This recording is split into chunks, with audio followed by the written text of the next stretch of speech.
Hello friends, e-way bill का आज का हमारा session number 3। But as always first दो सेशन का एक फास्टेस्ट रिकैप्चुलेशन करके आज का डिस्कशन हम आगे बढ़ाएंगे। फ्रेंड्स, हमने शुरू किया था पावर सेक्शन से, विच वाज व्हाट, बोलो शुरू करो, चलो 1 2 3 गो। पावर सेक्शन 68, बोलो कौन कैरी करेगा e-way bill? Person in charge of the conveyance. कब कैरी करना है? जब consignment value excess rupees what friends 50,000। क्या कैरी करो? Such document such device as may be prescribe. बोलो डॉक्यूमेंट कौन सा? E-way bill. डिवाइस कौन सा? RFID, meaning there by radio frequency identification device. उसका रूल नंबर कौन सा? बोलो 138। बोलो व्हाट इज ईवे बिल? बरोबर ध्यान से चकाचक एज इट इज डेफिनेशन बोलने का ट्राई करो। ईवे बिल क्या है? Electronic document. कहां पे बनेगा? GST portal. एविडेंस क्या करेगा? Movement of goods. चलो point number 2, it is compliance mechanism through digital interface. कौन बनाएगा? जो मूवमेंट कॉज करेगा वो। इंफॉर्मेशन अपलोड करोगे, डाउनलोड करो, upload prior to movement of goods. E-way bill में क्या क्या होगा? Consignor, consignee, origin, destination etcetera, ये सारी डिटेल्स आपके ईवे बिल में होने वाली है। नेक्स्ट होगा उसका फॉर्म कौन सा होगा? GSTAWB01। अभी तो हमको ये भी पता है, इसको दो पार्ट्स में डिवाइड किया, पार्ट ए पार्ट बी। हमको तो ये भी पता है पार्ट ए कौन फाइल करेगा? जो मूवमेंट कॉज करेगा वो। पार्ट बी कौन करेगा? जो ट्रांसपोर्ट करेगा वो। चलो नेक्स्ट आएगा हमारे पे कितनी अलग अलग मेथड्स है फ्रेंड्स? 5। बोलो कौन सी? Web online, next is android application, third is SMS, next is bulk upload tool, last is what friends? API क्या है? Application programming interface. ये हमारे पास अलग अलग 5 मेथड्स है for the purpose of generation of e-way bill. Effective date कौन सी? फ्रेंड्स देखो, इंटरस्टेट मूवमेंट होगा तो इट इज 1 अप्रैल 2018। मैं रिपीट करता हूं, इंटरस्टेट मूवमेंट होगा तो it is friends 1 April 2018। And intrastate movement के लिए इट इज फेज्ड मैनर, पर हर एक स्टेट में इसको इंप्लीमेंट कर दिया है। बहुत इंपॉर्टेंट ध्यान में रखना है, इंटरस्टेट सप्लाई को कवर नहीं किया, इंटरस्टेट मूवमेंट को कंसीडर किया है। सिंपल वर्ड्स में, आपके गुड्स गुजरात से गोवा होकर गुजरात आते हैं, भले वो इंट्रास्टेट सप्लाई हो बट वो इंटरस्टेट मूवमेंट है। 1 अप्रैल 18 से वहां पे मैंडेटरी हो चुका है हमारा generation of e-way bill. Next is when is e-way bill required to be generated? हमको ट्विन कंडीशन फुलफिल करनी होगी। बोलो फर्स्ट कंडीशन कौन सी होगी? Registered person causing movement of goods with a consignment value exceeding rupees what friends 50,000। दोनों की दोनों कंडीशन बहुत इंपॉर्टेंट, दोनों की दोनों कंडीशन फुलफिल होगी तभी नॉर्मली हमको क्या जनरेट करना पड़ेगा फ्रेंड्स? E-way bill. नेक्स्ट होगा मूवमेंट क्यों कॉज किया? Movement was reason supply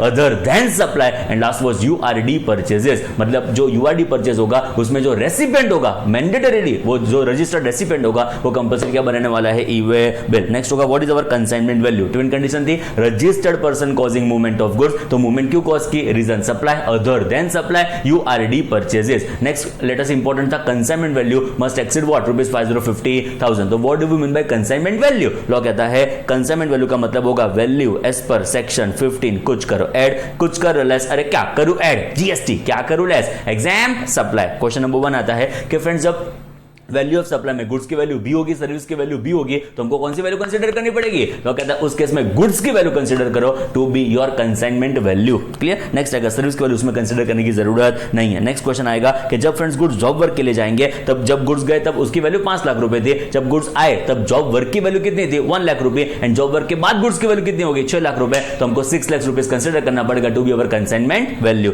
next third number question आएगा कि फ्रेंड्स जब भी गुड्स को मैं रेंट पे देता हूं, मशीनरी को मैंने रेंट पे दिया एग्जांपल के तौर पे, तो मुझे कौन सी वैल्यू कंसीडर करनी पड़ेगी? वो रेंट एलिमेंट कंसीडर करना है कि गुड्स की वैल्यू कंसीडर करनी है? बोलो बोलो बोलो, गुड्स की वैल्यू कंसीडर करनी होगी to be my consignment value. Next question आता है फ्रेंड्स हमारे आगे डिस्कशन में कि कौन बनाएगा? Who shell generate e-way bill? तो ईवे बिल को फ्रेंड्स दो पार्ट्स में डिवाइड किया, जैसे मैंने पहले भी आपको एक्सप्लेन किया। पार्ट ए कौन बनाएगा? जो पर्सन मूवमेंट कॉज करेगा वो पार्ट ए बनने वाला है, एंड पार्ट बी कौन बनाएगा? It is person who is transporting the particular goods. ऐसा हो सकता है कि मैं ही मूवमेंट कॉज करूं, मैं उसका ट्रांसपोर्टेशन करूं। इस सिनेरियो में दोनों के दोनों part A plus part B कौन बनने वाला है? हमारा जो भी पर्सन मूवमेंट कॉज कर रहा है वो। ओके, ऑब्वियसली भी पता है कि ये जो हमारा ईवे बिल जनरेट करना है, it is before commencement of movement. Movement के कमेंसमेंट के पहले आपको जनरेट करना पड़ेगा ईवे बिल। चलो ईवे बिल पार्ट ए जो मूवमेंट कॉज करेगा वो, पार्ट बी जो उसका ट्रांसपोर्टेशन करेगा वो।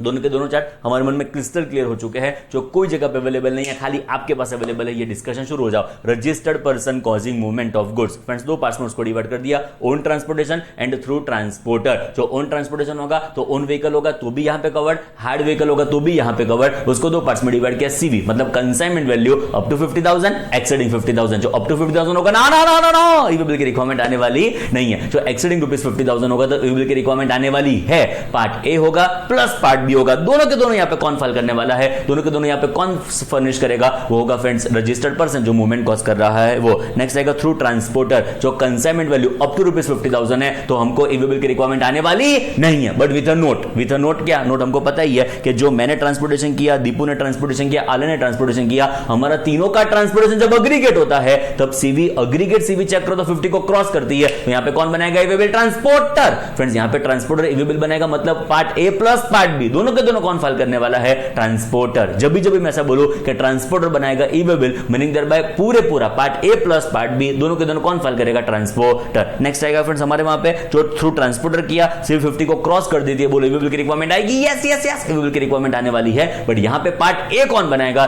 जो रजिस्टर्ड पर्सन मूवमेंट कॉस्ट करेगा, पार्ट बी कौन बनाएगा, बोलो ट्रांसपोर्टर। बोलो क्लियर, चकाचक रेडी। अभी फ्रेंड्स देखो on registered person movement cost करता होगा तो टैक्सेबिलिटी कैसे होगी, तब ई-वे बिल कौन बनाएगा और लेटर से कैसे उसका प्रिपरेशन होगा, उसको भी हमने दो पार्ट्स में डिवाइड कर दिया, own transportation and through transporter. Friends जब ओन ट्रांसपोर्टेशन की बात आएगी तो ओन व्हीकल भी पॉसिबल है, हायर्ड व्हीकल भी पॉसिबल है, ना ना ना ना ना ई-वे बिल की रिक्वायरमेंट आने वाली नहीं है। एंड थ्रू ट्रांसपोर्टर होगा, वापस इसको दो पार्ट्स में डिवाइड करना पड़ेगा, सीवी अप टू 50,000 एक्सीडिंग 50,000, जो सीवी फंड्स अप टू ₹50,000 होगा तो ना ना ना ना ना ई-वे बिल की रिक्वायरमेंट आने वाली नहीं है, बट विद अ नोट कि हमारा अग्रीगेट सीवी जो 50 को क्रॉस करेगा तो यहां पे ट्रांसपोर्टर बनने वाला है ई-वे बिल। मैं रिपीट करता हूं, ट्रांसपोर्टर अलग अलग अलग अलग ई-वे बिल बनाएगा, बट बाद में जब मूवमेंट होगा तब एक ई-वे बिल कैरी करेगा तो चलेगा, वो कौन सा होगा, consolidated e-way bill. Clear. And जो 50 के ऊपर क्रॉस कर देगा हमारा सीवी तो यहां पे ई-वे बिल की रिक्वायरमेंट आएगी, कौन बनाएगा, आइदर अनरजिस्टर्ड पर्सन जिसने मूवमेंट कॉस्ट किया और ट्रांसपोर्टर में मतलब generate what friends, e-way bill. UR नहीं बनाएगा तो ट्रांसपोर्टर को तो कंपलसरी बनाना ही पड़ेगा ई-वे बिल। यूआरडी परचेज होगा तो जो रजिस्टर्ड रेसिपिएंट होगा वो बनाने वाला है ई-वे बिल। क्या यूआर बना सकता है, एब्सोल्युटली यूआर बना सकता है। ट्रांसपोर्टर बना सकता है, यस, जब हमारा सीवी 50,000 से कम होगा तो हमने नहीं बनाया होगा, 50,000 तब होगा तो हमने नहीं बनाया होगा,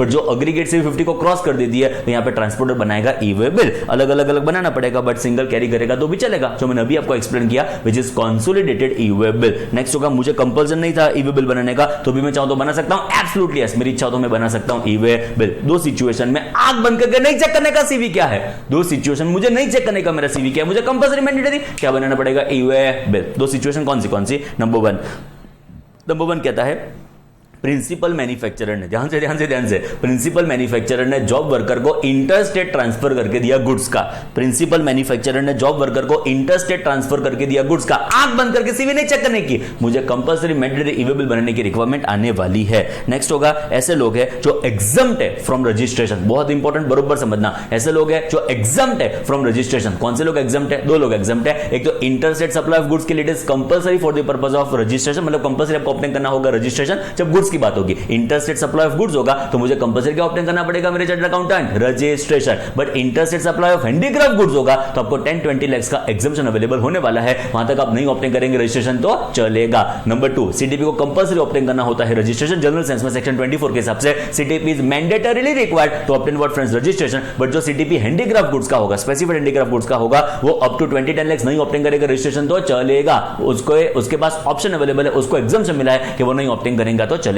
दो लोग, interstate supply of handicraft goods but up to 10 और 20 lakh, CTP of handicraft goods up to 10 और 20 लाख, वो नहीं ऑब्टेन करेंगे रजिस्ट्रेशन तो चलेगा। क्लियर। तो ये दो लोग एग्जम्प्टेड है फ्रॉम रजिस्ट्रेशन, ऐसे लोग इंटरस्टेट ट्रांसफर करते हैं हैंडीक्राफ्ट गुड्स का। रिपीट करता हूं, ऐसे लोग, कैसे लोग, जो एग्जम्प्टेड है from the purpose of registration, ऐसे लोग इंटरस्टेट ट्रांसफर करते हैं हैंडीक्राफ्ट गुड्स का, तो वो कंपल्सरी क्या बनाएंगे, ई-वे बिल। मैंडेटरी नहीं चेक करने का आपका सीवी क्या है, फर्क ही नहीं पड़ता, what is your consignment value, compulsory mandatory, बोल क्या बनाना पड़ेगा, ई-वे बिल। क्लियर। तो यहां तक हमारा डिस्कशन हमने कंक्लूड किया था फ्रेंड्स। अभी आगे का डिस्कशन हम शुरू करने जा रहे हैं हमारे थर्ड सेशन में in relation to e-way bill is friends bill to ship to transaction, bill to ship to model. देखो क्या होता है, समझने का ट्राई करो, बरोबर समझना, कुछ बहुत इंपॉर्टेंट आपके लाइफ में होने जा रहा है। एकदम सख्त ध्यान।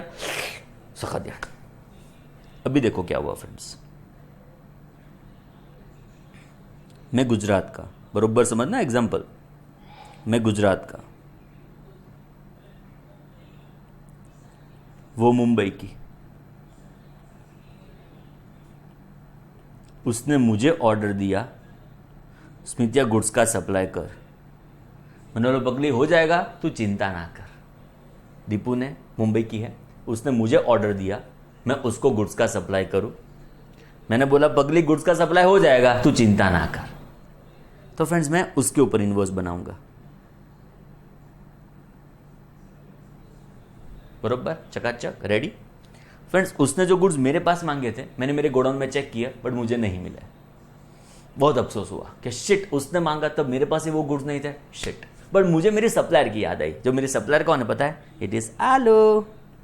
मेरी सप्लायर है, वो भी मुंबई की है फ्रेंड्स, वो भी मुंबई की है। आलू मेरी सप्लायर मुंबई की है। मैंने उसको बोला, ए आलू क्या कर रही है? उसने बोला बहुत टाइम के बाद याद किया। मैं को वहाँ याद आई आज तेरी। उसने बोला काम पड़ा होगा। मैं कहूँ हाँ थोड़ा काम ऐसा ही कुछ है। उसने बोला बोल क्या काम है?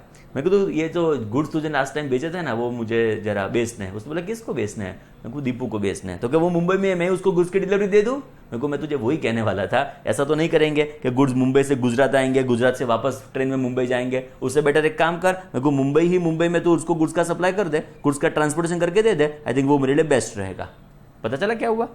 जब मैंने आलिया को बोला कि वो मुझे गुड्स दे, उससे बेटर मैं क्या बोलूं, हाँ गुड्स मुझे, इनवॉइस मुझ पे ही बनेगा, इनवॉइस वो दीपू के ऊपर नहीं बनाएगी, बिकॉज मैंने उसको बोला है कि वो गुड्स का सप्लाई किसको, वो गुड्स का ट्रांसपोर्टेशन किसको करके दे, गुड्स का मूवमेंट किसको करके दे, दीपू को गुड्स वहां पे पहुंचा दे मुंबई में ही। ओके, तो इस सिचुएशन में क्या होगा, वो इनवॉइस तो मुझ पे बनाने वाली है, बरोबर समझना फ्रेंड्स, वो इनवॉइस तो मुझ पे बनाने वाली है, वो इनवॉइस प्रिपेयर मुझ पे करने वाली है। अभी देखो क्या हुआ फ्रेंड्स, जो भी ट्रांसपोर्टेशन होगा वो यहां से यहां पे होगा। ऐसा लिख दो movement of goods, I think वो बेस्ट वर्ड रहेगा। जो मूवमेंट ऑफ गुड्स होगा वो मुंबई से मुंबई में रहने वाला है। It is friends movement of goods. एकदम सिंपल ट्रांजेक्शन है। ओके, चलो अभी मैंने दीपू के ऊपर इनवॉइस बनाया, आलिया ने मुझ पे इनवॉइस बनाया। अभी थोड़ा बरोबर ट्रांजैक्शन को समझने का ट्राई करो। पहले दीपू ने मुझे बोला, फर्स्ट ट्रांजैक्शन दीपू का मुझे बोलना था कि मैं उसको गुड्स का सप्लाई करूं, बरोबर समझना। दीपू ने पहले मुझे बोला कि मैं उसको गुड्स का सप्लाई करूं, मैं वो बकले हो जाएगा तो चिंता ना कर, तो मैंने उसके ऊपर इनवॉइस बना के दे दिया। फ्रेंड्स, इस रिलेशनशिप में मैं कौन बना पता है? सप्लायर। हमारे रिलेशन में मैं सप्लायर था एंड वो कौन थी? रेसिपिएंट। इतना समझते हो? मैं सप्लायर बना, वो कौन बनी? रेसिपिएंट। मैं उसके ऊपर इनवॉइस बनाऊंगा, वो मुझे पेमेंट करेगी लगभग। ओके, अभी देखो क्या हुआ। मैंने आलिया को बोला कि आलिया तू मुझ पे इनवॉइस बना दे, इनवॉइस मैं तुझे पेमेंट करूंगा, आलिया तू चिंता ना कर, पर गुड्स का मूवमेंट मुंबई से मुंबई में, तो एक काम कर गुड्स का मूवमेंट उसको करके दे दे, तो क्या ट्रांसपोर्टेशन कॉस्ट थोड़ी मेरी भी बच जाए, सबको फायदा हो। फ्रेंड्स, इस रिलेशनशिप के लिए वो कौन बनी फ्रेंड्स? सप्लायर। वो बनी सप्लायर। मैं कौन बना? रेसिपिएंट। मैं बना रेसिपिएंट। फ्रेंड्स, आप दीपू के एंगल से देखो, उसकी आंखों से, उसकी नजरों से देखो, उसके दिल से, उसके दिल के एंगल से देखो, तो मैं कौन बना? सप्लायर। अब पता चला दीपू के लिए मैं कौन हूं? सप्लायर, बिकॉज मैं उसके ऊपर इनवॉइस बनाता हूं। बट आलू के एंगल से देखो, आलू के नजरिए से देखो, आलू की आंखों से देखो, आलू के दिल के एंगल से देखो, तो मैं कौन बना? रेसिपिएंट। पता चला? आप इसकी आंखों से देखते हो तो मैं कौन बनता हूं? आप इसकी आंखों से देखते हो तो मैं सप्लायर बनता हूं। आप इसकी आंखों से देखते हो तो मैं बनता हूं रेसिपिएंट। तो उन्होंने बोला बहुत कंफ्यूजन क्रिएट होता है कि तू सप्लायर है कि रेसिपिएंट है। मैं दोनों हूं, दीपू के लिए सप्लायर हूं, आलू के लिए रेसिपिएंट हूं, मैं दोनों हूं। एक्चुअली देखो तो गुड्स इसके वहां से जाएंगे, एक्चुअली देखो तो गुड्स इसके पास पहुंचेंगे। रियल गुड्स कौन बेच रहा है? सप्लायर, जिसके वहां से गुड्स जा रहे हैं। मैं भी बेच रहा हूं दीपू को, ऐसी बात नहीं है, बट रियल किसके वहां से गुड्स जा रहे हैं? आलू। किसके वहां पे गुड्स आ रहे हैं? दीपू। एंड उनके दो एंगल नहीं है, वो सप्लायर ही है मेरे लिए, दीपू रेसिपिएंट ही है मेरे लिए। बोलो क्लियर? बट मैं अलग अलग हूं, अलग अलग लोगों के लिए। दीपू के लिए मैं सप्लायर हूं, आलू के लिए मैं रेसिपिएंट हूं। ऐसा तो ना चले ना। लोगों ने बोला कंफ्यूजन क्रिएट होगा भविष्य में, तो एक काम करते हैं तेरा नाम बदल देते। मेरे को नाम ना बदलो स्मिथ, नाम अच्छा ही है। तो क्या ना नाम बदल देंगे, मतलब तेरा स्टेटस अलग हो जाएगा। यहाँ पे ना तू सप्लायर दीपू के लिए, ना तू रेसिपिएंट आलू के लिए, तेरा नाम बन गया थर्ड पर्सन। बोलो नाम फैबा ने कैसा चुना है? It is third person. कैसा नाम चुना? Third person. तो पूरा ट्रांजैक्शन ऐसे बना कि थर्ड पर्सन के इंस्ट्रक्शन से, बरोबर सुनना, थर्ड पर्सन के इंस्ट्रक्शन से सप्लायर ने रेसिपिएंट को गुड्स का मूवमेंट करके दिया, गुड्स का सप्लाई करके दिया। बोलना भी गलत ऐसे नहीं है। वापस एक बार, थर्ड पर्सन के इंस्ट्रक्शन पे, मेरे इंस्ट्रक्शन पे, थर्ड पर्सन के इंस्ट्रक्शन पे सप्लायर ने रेसिपिएंट को गुड्स का सप्लाई करके दिया।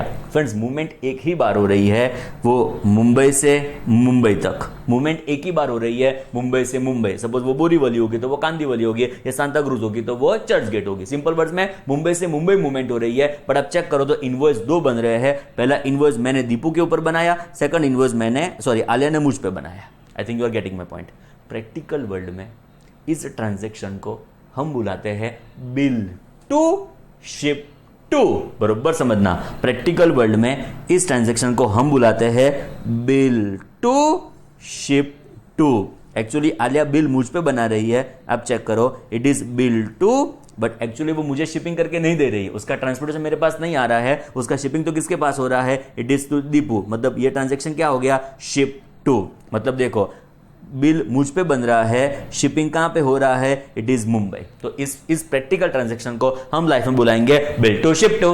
बिल मुझ पे बनेगा, सप्लायर थर्ड पर्सन के ऊपर बिल बनाएगा, बट गुड्स का सप्लाई और गुड्स का मूवमेंट के गुड्स का ट्रांसपोर्टेशन किसको करके देगा, रेसिपिएंट। क्लियर। इस सिनेरियो में, इस सिचुएशन में हमने इसको क्यों यहां पे डिस्कस किया, पहले मन में तो ऐसा क्वेश्चन आता है। एक्चुअली ये बिलोंग करता है सीए फाइनल के प्लेस ऑफ सप्लाई चैप्टर के साथ, जहां पे हम डिस्कस करते हैं सेक्शन 10 सबसेक्शन 1 क्लॉज बी। जो सीए फाइनल के स्टूडेंट्स होंगे उनको पता होगा, it is 10(1)b bill to ship to transaction. But हम यहां पे क्यों उसको डिस्कस किया, बिकॉज ईवे बिल का कंसेप्ट यहां पे एप्लीकेबल होगा कि मैं कितने बनाऊं ईवे बिल। इनवॉइस दो है, एक जो मैंने थर्ड पर्सन रेसिपेंट के ऊपर बनाया, इनवॉइस नंबर 1। सेकंड इनवॉइस होगा जो आलू ने थर्ड पर्सन के ऊपर बनाया, विच इज इनवॉइस नंबर 2। आप प्रैक्टिकली भी चेक कर सकते हो, इन्वेस्टमेंट्स दो होंगे, एक ये इनवॉइस होगा, एक ये इनवॉइस होगा, बट मूवमेंट तो एक ही होगा, ये रही मूवमेंट ऑफ गुड्स। तो इस सिनेरियो में कितने हुए बिल, पता चला, getting my point. Okay, law clarification provide करता है कि देखो ईवे बिल मूवमेंट के ऊपर है, इनवॉइस के ऊपर नहीं है। लॉ कितना अच्छे से सुपर डुपर क्लैरिफिकेशन देता है कि आपका जो भी ईवे बिल की रिक्वायरमेंट है वो मूवमेंट के ऊपर है, वो सप्लाई के ऊपर नहीं है। मूवमेंट है कोई, बस एक बनाना पड़ेगा e-way bill, because movement is just one, Mumbai to Mumbai, तो एक बनाना पड़ेगा ईवे बिल। अभी सेकंड क्वेश्चन कौन बनाएगा, थर्ड पर्सन बनाएगा कि सप्लायर बनाएगा, ईवे बिल बनाना पड़ेगा तो कौन बनाएगा कौन, थर्ड पर्सन के सप्लायर। लोग कहता है वो कोई भी बनाए हमको उससे फर्क नहीं पड़ता, वो थर्ड पर्सन भी बना सकता है, सप्लायर भी बना सकता है, हमको उससे फर्क नहीं पड़ता। मैं तो क्या कहता हूं, लॉ कहता है, लॉ तो क्या कहता है, एक बनाओ, कोई भी बनाएंगे तो चलेगा, पर बनाना एक पड़ेगा आपको ईवे बिल। दो बार आपको हैरेसमेंट लेने की जरूरत नहीं है, आपको दो अलग अलग ईवे बिल बनाने की जरूरत नहीं है, एक ईवे बिल होगा तो भी डेफिनेटली सफिशिएंट होगा। आपको जनरेट करना पड़ेगा bill to ship to transaction में एक single e-way bill, because movement एक टाइम हुआ है, तो एक ईवे बिल आपको जनरेट करने की रिक्वायरमेंट आने वाली है। बोलो clear, done. I think hopefully सब कुछ पता चला। It is bill to ship to transaction, जिसके लिए एक ईवे बिल की रिक्वायरमेंट आएगी। Information to be furnished in e-way bill, जैसे मैंने डिस्कस किया। ओके, तो यहां पे ऐसा लिख दो friends, bill to ship to model होगा तो आपको एक ईवे बिल की रिक्वायरमेंट आएगी। कौन बनाएगा एक ईवे बिल, कोई भी पर्सन बना सकता है, एनी पर्सन में प्रिपेयर ईवे बिल, बट बनाना तो पड़ेगा फ्रेंड्स, वो तो पता ही है बनाना पड़ेगा, पर यहां पे एक ईवे बिल बनाएंगे तो चलेगा, उसमें दो ईवे बिल आपको बनाने की जरूरत नहीं है फ्रेंड्स। आई थिंक चक्काचक पता चला। ओके, तो आज का हमारा फर्स्ट डिस्कशन था bill to ship to transaction. एक ईवे बिल होगा तो चलेगा, कोई भी पर्सन बनाएगा उससे हमको फर्क पड़ता नहीं है फ्रेंड्स। आगे भी एक्सप्लेन किया हुआ है, part A plus part B दोनों के दोनों फर्निश करोगे तब जाके आपका बनेगा valid e-way bill. For the purpose of valid e-way bill, part A plus part B must be furnished. जो part A plus part B नहीं है तो उसको हम वैलिड ईवे बिल बोल सकते नहीं है। मैं रिपीट करता हूं, part A plus part B दोनों के दोनों का फर्निश होने के बाद ही हम उसको जनरेट करेंगे, एंड जिसको हम क्या बोलेंगे, वैलिड ईवे बिल। तो information to be furnished in e-way bill, जैसे पहले भी बताया हुआ है, पार्ट ए की इंफॉर्मेशन कौन फर्निश करेगा, जिसमें गुड्स की डिटेल्स होगी।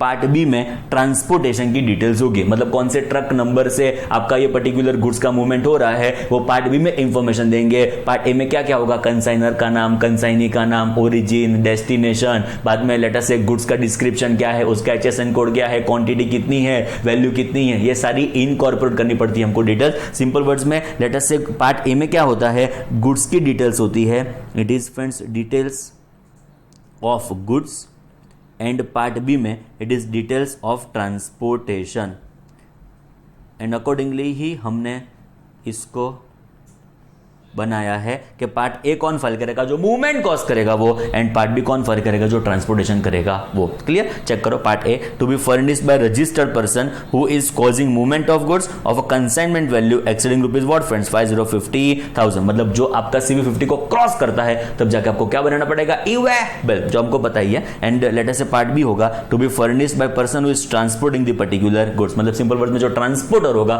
वो ट्रांसपोर्टेशन की डिटेल्स पार्ट बी में फर्निश करने वाला है। अभी देखो फ्रेंड्स, पार्ट ए हमको पता चल चुका है कि कौन फर्निश करेगा, जो भी मूवमेंट कॉज करेगा वो। रिपीट करता हूं, जो भी मूवमेंट कॉज करेगा वो पार्ट ए फर्निश करने वाला है। अभी मैं जो समझाने जा रहा हूं वो थोड़ा इंपॉर्टेंट है, स्लाइड टेक्निकल है, बरोबर फोकस करके समझने का ट्राई करना फ्रेंड्स। मैं क्या कह रहा हूं, पार्ट ए, 3 केस में कोई अदर पर्सन फाइल करेगा तो चलेगा। मैं क्या कह रहा हूं, ऐसा नहीं कह रहा हूं कि 3 केस में पार्टी नहीं बनाएंगे तो चलेगा। मैं बहुत इंपॉर्टेंटली बहुत बहुत बहुत ध्यान से बोल रहा हूं, अब बरोबर समझना। पार्ट ए, 3 सर्कमस्टेंसेस में, 3 सिचुएशंस में अदर पर्सन फाइल करेगा तो चलेगा। मैं रिपीट करता हूं, part A plus part B दोनों के दोनों फाइल करने कंपलसरी है for the purpose of generation of E way bill. ये मेरा जनरल रूल है। अभी उसके कुछ एक्सेप्शंस, उसके कुछ यहां पे देखने को मिलेंगे कुछ एक्सेप्शंस जिसको हम यहां पे भी कंसीडर कर रहे हैं। 3 सिचुएशंस में अदर पर्सन मे फाइल, मतलब यहां पे जनरली हमने क्या सीखा, पार्ट ए कौन फाइल करेगा, जो मूवमेंट कॉज करेगा वो। जनरली क्या हुआ, पार्ट ए कौन फाइल करेगा, जो मूवमेंट कॉज करेगा वो। बट 3 सिचुएशन में जो पर्सन मूवमेंट नहीं कॉज करता है वो भी बना सकता है पार्ट ए, वो भी फाइल कर सकता है पार्ट ए, वो भी जनरेट कर सकता है पार्ट ए। मैं रिपीट करता हूं, पार्ट ए फाइल करना कंपलसरी है, मैंडेटरी है। आप कंफ्यूज होंगे जब मैं बी पॉइंट पढ़ूंगा तब, सो अकॉर्डिंगली ध्यान देना। पार्ट ए फाइल करना कंपलसरी है, मैंडेटरी है, बट 3 सिचुएशन में कोई अदर पर्सन भी फाइल करेगा तो चलेगा। आगे हम क्या सीखने वाले हैं कि फ्रेंड्स पार्ट बी जो है ना, पार्ट बी, वो 2 सिचुएशन में नहीं फाइल करेंगे तो भी चलेगा। मैं रिपीट करता हूं, मैं बहुत बहुत बहुत ध्यान से बोल रहा हूं। पार्ट ए ये सिचुएशन 1 है जहां पे पार्ट बी फाइल नहीं करेंगे तो चलेगा। ये सिचुएशन 2 है जहां पे पार्ट बी नहीं फाइल करेंगे तो चलेगा। बोलो क्लियर, डन। वापस एक बार मैं रिपीट करता हूं, पार्ट ए 3 सर्कमस्टेंसेस में, 3 सिचुएशंस में पर्सन कॉजिंग मूवमेंट के अलावा कोई फाइल करेगा तो भी चलेगा, बट फाइल करना कंपलसरी है, फाइल करना मैंडेटरी है। बट पार्ट बी 2 सिचुएशंस में, 2 सर्कमस्टेंसेस में नहीं फाइल करेंगे तो भी चलेगा। में नॉट बी फर्निश्ड। बहुत सारे लोगों को इसमें कंफ्यूजन हो सकता है, सो एकदम बरोबर समझने का ट्राई करो। मैं आपको क्या समझाना चाहता हूं, मैं आपको क्या कन्वे करना चाहता हूं।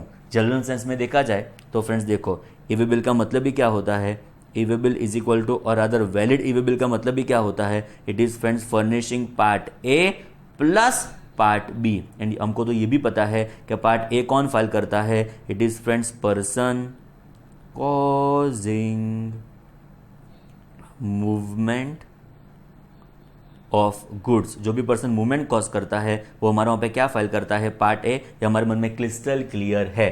पार्ट बी कौन फाइल करता है फ्रेंड्स, यहाँ पे जो पार्ट बी फाइल करता है is friends person causing transportation, मतलब ऐसा लिख दो सिंपल वर्ड्स में, ट्रांसपोर्टर। मैं खुद से ही हूं तो मैं खुद से फाइल कर दूंगा। कोई इंडिपेंडेंट एजेंसी को अपॉइंट किया, कोई ट्रांसपोर्टर को स्पेसिफिकली अपॉइंट किया, तो ट्रांसपोर्टर क्या फाइल करने वाला है, part B. Clear. Person causing movement of goods part A file करेगा, ट्रांसपोर्टर पार्ट बी फाइल करेगा। ये तो हमको बचपन से पता था, बट मैं जो कह रहा हूं आप वो समझने का ट्राई करो। इट इज फ्रेंड्स यहां पे पर्सन कॉजिंग मूवमेंट के अलावा, यहां पे पर्सन कॉजिंग मूवमेंट के अलावा it is friends exception. Person causing movement के अलावा यहां पे 3 अलग अलग लोग हैं जो भी फाइल कर सकते हैं पार्ट ए। मैं रिपीट करता हूं, पार्ट ए फाइल करना कंपलसरी है। भले आपके मन में पता चल चुका हो, मुझे शायद पता है, बट तो भी बरोबर समझ लो, फ्यूचर में कभी भी कोई मिस्टेक ना हो जाए, कोई कंफ्यूजन क्रिएट ना हो जाए, अननेसेसरी डिस्प्यूट ना हो जाए मगज में। ओके, तो उसके लिए बरोबर समझ लो कि person causing movement of goods generally file करेंगे पार्ट ए, जनरली वो प्रिपेयर करने वाले हैं पार्ट ए। बट 3 सर्कमस्टेंसेस में ये पर्सन कॉजिंग मूवमेंट के अलावा कोई फाइल करेगा तो भी चलेगा। कौन से 3 लोग हैं बता रहा हूं फ्रेंड्स, फर्स्ट, सेकंड, थर्ड, ये लोग भी फाइल कर सकते हैं ई वे बिल। ये लोग भी फाइल कर सकते हैं ई वे बिल का part A. Clear. But file करना कंपलसरी है, फाइल करना कंपलसरी है। जनरली ये ट्रांसपोर्टर फाइल करता है, बट उसका एक्सेप्शन 2 सिचुएशंस यहाँ पे एक्सेप्ट हो जाएगी। उस 2 सिचुएशन में पार्ट बी, मैं क्या कह रहा हूं आप समझे, में not be furnished. Simple words में आप उसको फर्निश ही नहीं करेंगे तो भी चलने वाला है।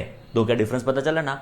ए में 3 लोग पर्सन कॉजिंग मूवमेंट नहीं है तो भी फाइल करेंगे तो चलेगा, बी के 2 सिचुएशन में नहीं फाइल करेंगे तो भी चलेगा, पार्ट बी। क्लियर। अब जरा चेक करते हैं पार्ट ए कौन से ऐसे लोग हैं जो हमारे बिहाफ पे भी फाइल कर सकते हैं, पार्ट ए। चेक करते हैं part A. Information in part A may be furnished by whom? It may be furnished by transporter.